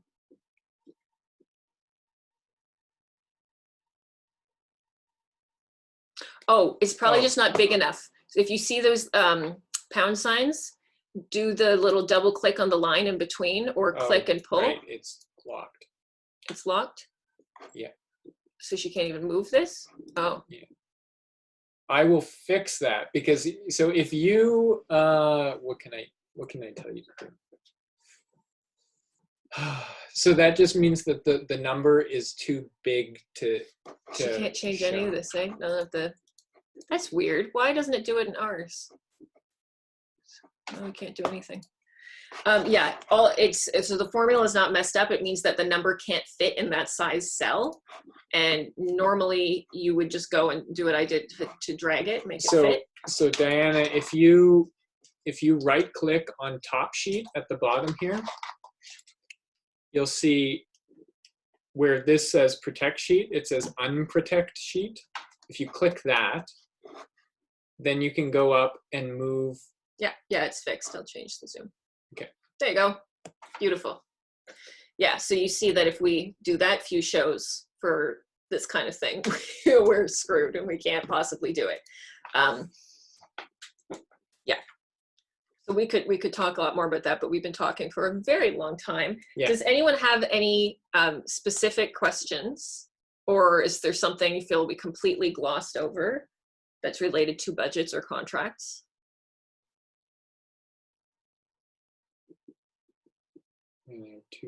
Yeah, we've got two people. Hello. Hi. Might as well see me. Consider independent contractors and ESA rules do not apply. So. Yes. Yeah. There's a complicated and a short answer to this.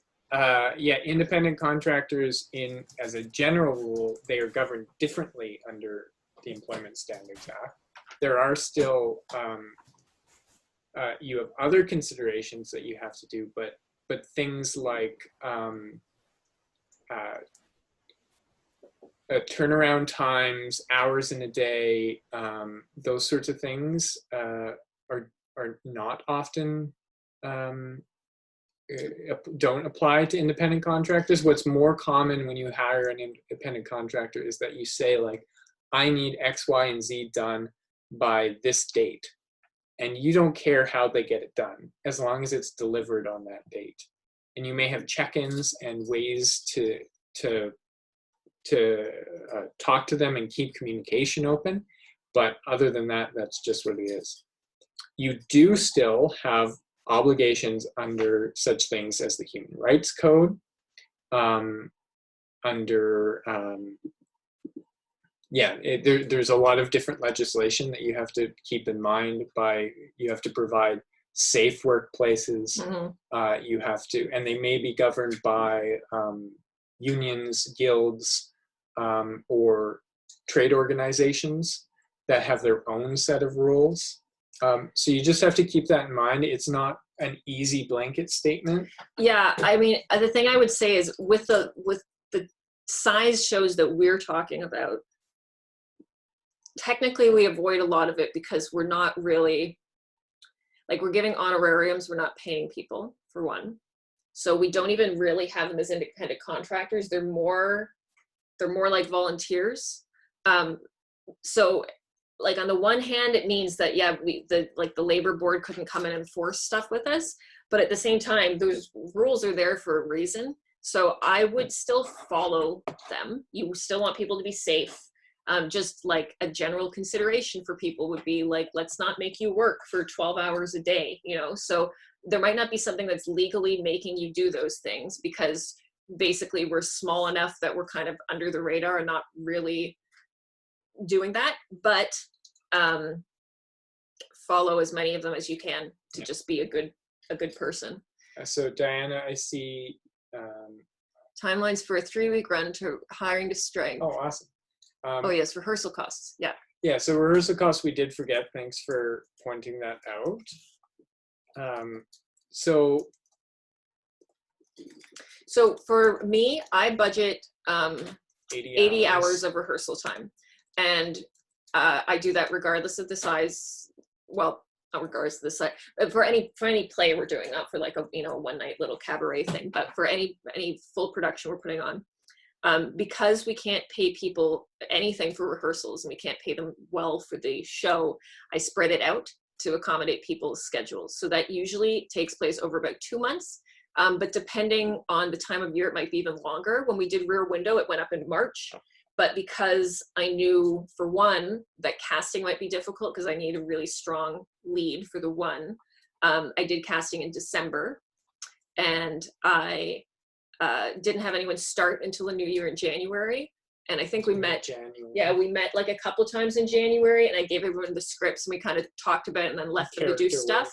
Yeah, and then we got really into rehearsals for like the 6 to 8 weeks before we opened. I mean, a lot of that's personal preference. That's what I've always done, but you talk to your director. But for budgeting, I would say 80 hours is realistic. If they're going way over that, if they want to do like 250 hours, they probably shouldn't be directing. But also, if they're saying they can do it in 6 hours, it's probably not very fair to your actors. And when you're budgeting, you have to consider like what you're asking of people. So if you want to do a standard 2-week rehearsal period where it's like a full-time job, you're taking income away from people. So we wouldn't do that because we can't afford that. You have to replace that income. Yeah, we'd have to pay them a minimum of $15 an hour to be able to even offer that to somebody. So then conversely, if you're not doing that, then you have to be respectful of their time, and therefore we offer, before we even send out a rehearsal schedule, we ask people to give us their work schedules. We ask people to give us when they're available and free, and we work around that. Obviously, sometimes it's not perfect, and sometimes you have to ask people to book time off and do things for you. But by having that conversation early, then you can usually work around people. Now, in terms of booking a rehearsal space, you have to talk to your director and find out how much of the time that you are rehearsing requires space, or like a rented space. Lots of it, if you're doing readings or and any table work, you could probably do it at someone's home. We live in Weston, which is in Toronto, but it's way out the one end. We have space to do that, but it's a bit of a trek for people. So you have to balance that too. When we lived more downtown, we had more rehearsals at home because it was easy to get there. If we had a lot of rehearsals here to save money, I would probably be offering some actors, depending on where they live, some money for transportation, or we have a car, so we might pick them up. Pick people up. You just have to be considerate of that. Otherwise, assuming all of your actors are living somewhere in Toronto, you want a space that is accessible, ideally has Wi-Fi, and is clean. And it's great if you can use the same space over and over again. And it's even better if you have somewhere where you can tape out the stuff on the floor. Some directors are really specific about that. I don't personally bother. But you need to talk to your director and find out like what do they need in terms of like how many props do they expect to have at rehearsals? Do they need to have the exact stage dimensions there, or can they be like, this is roughly the size, and you sort of fake it? You can ask your actors how they feel about it as well. So in terms of how to budget that, so I would say that for us, we end up in a space for 2/3 of the time, maybe half to 2/3. Yeah, probably. So let's say 60 out of 80 hours. Yeah. And then when you're looking at rehearsal spaces in Toronto, you learn pretty quickly which ones are good to work with and are not. Yeah. The ones that I continually go back to are the Winchester Street Theatre, which is in Cabbagetown. I will write that one down too. Their rehearsal rates are between $15 and $20 an hour for independent theater. The Assembly Theatre, which is in Parkdale, they charge, you have to talk to Lewis, Yeah. ask him his rates, but he has charged us as low as 15, but I don't think that's his usual rate. No, but some of these too, if you're going to the same place, especially with They'll small give you ones. discounts. Yeah, if you went to assembly and said, we want to book 60 hours, we can pay you in advance, you can probably get a better rate. So keep that in mind as well. You know, talk to the places. You can ask for a sponsorship. It's probably unlikely, but the small spots, often they really need a guarantee of some money. So if you have a way of getting them a lump sum, then you might be able to work something out. The other good places to ask are community churches. Yeah. I'm not talking about the Bloor Street Uniteds and these large ones that have rental programs set up.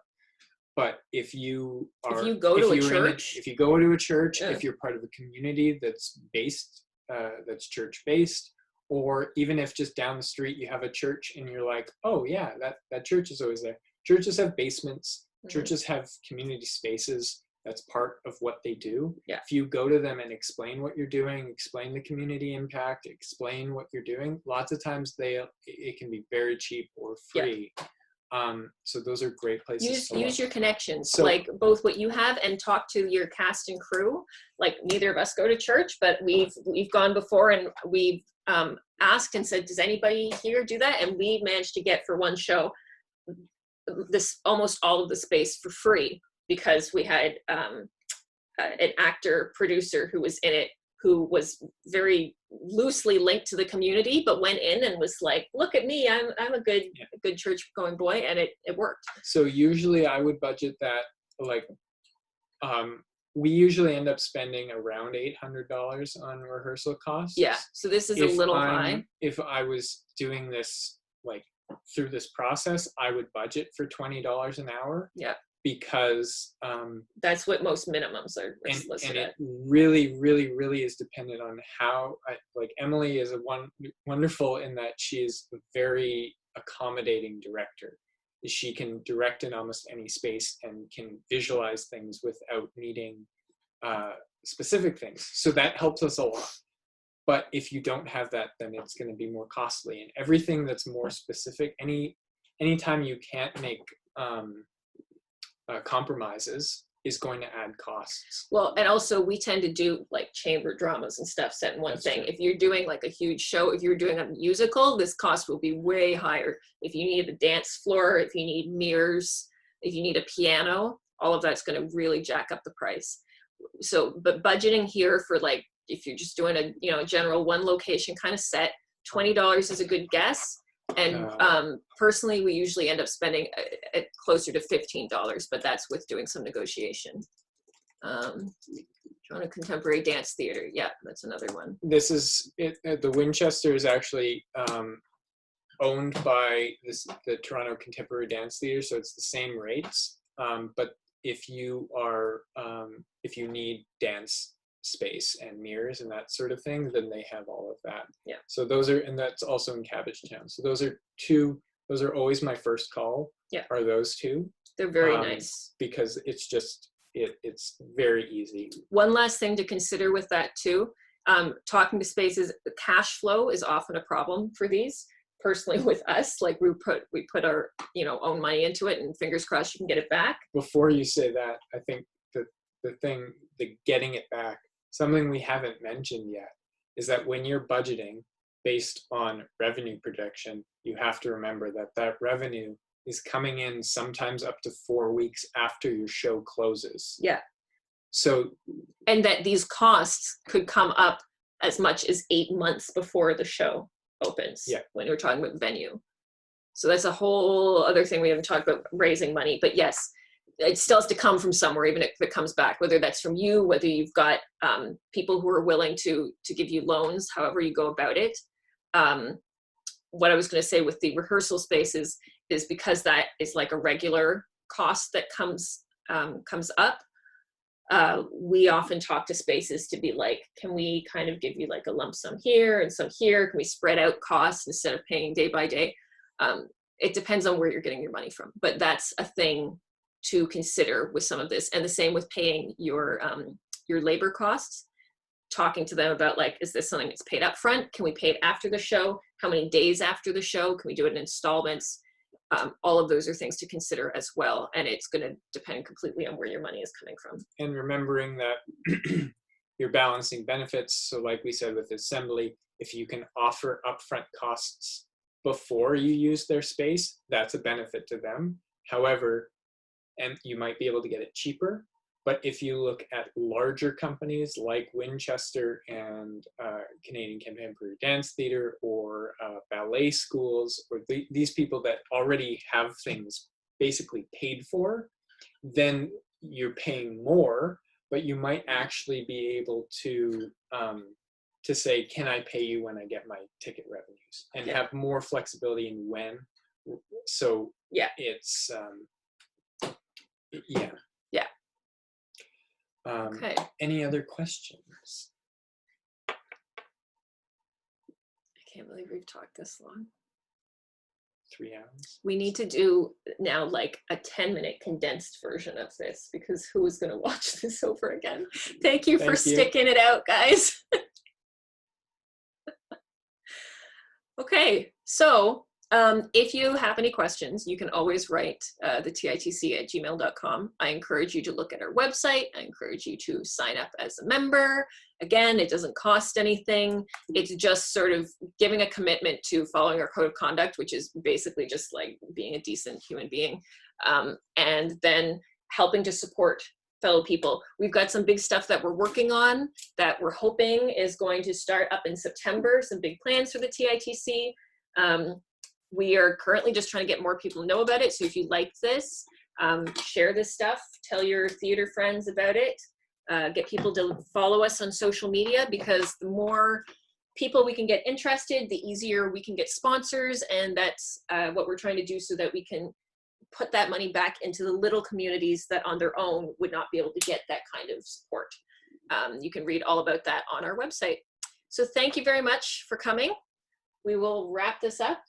And if you have ideas for other things, yes, yeah, no kidding. If you have ideas for other stuff you'd like to see something on at the alumni, okay. Yeah, I thought I recognized your name.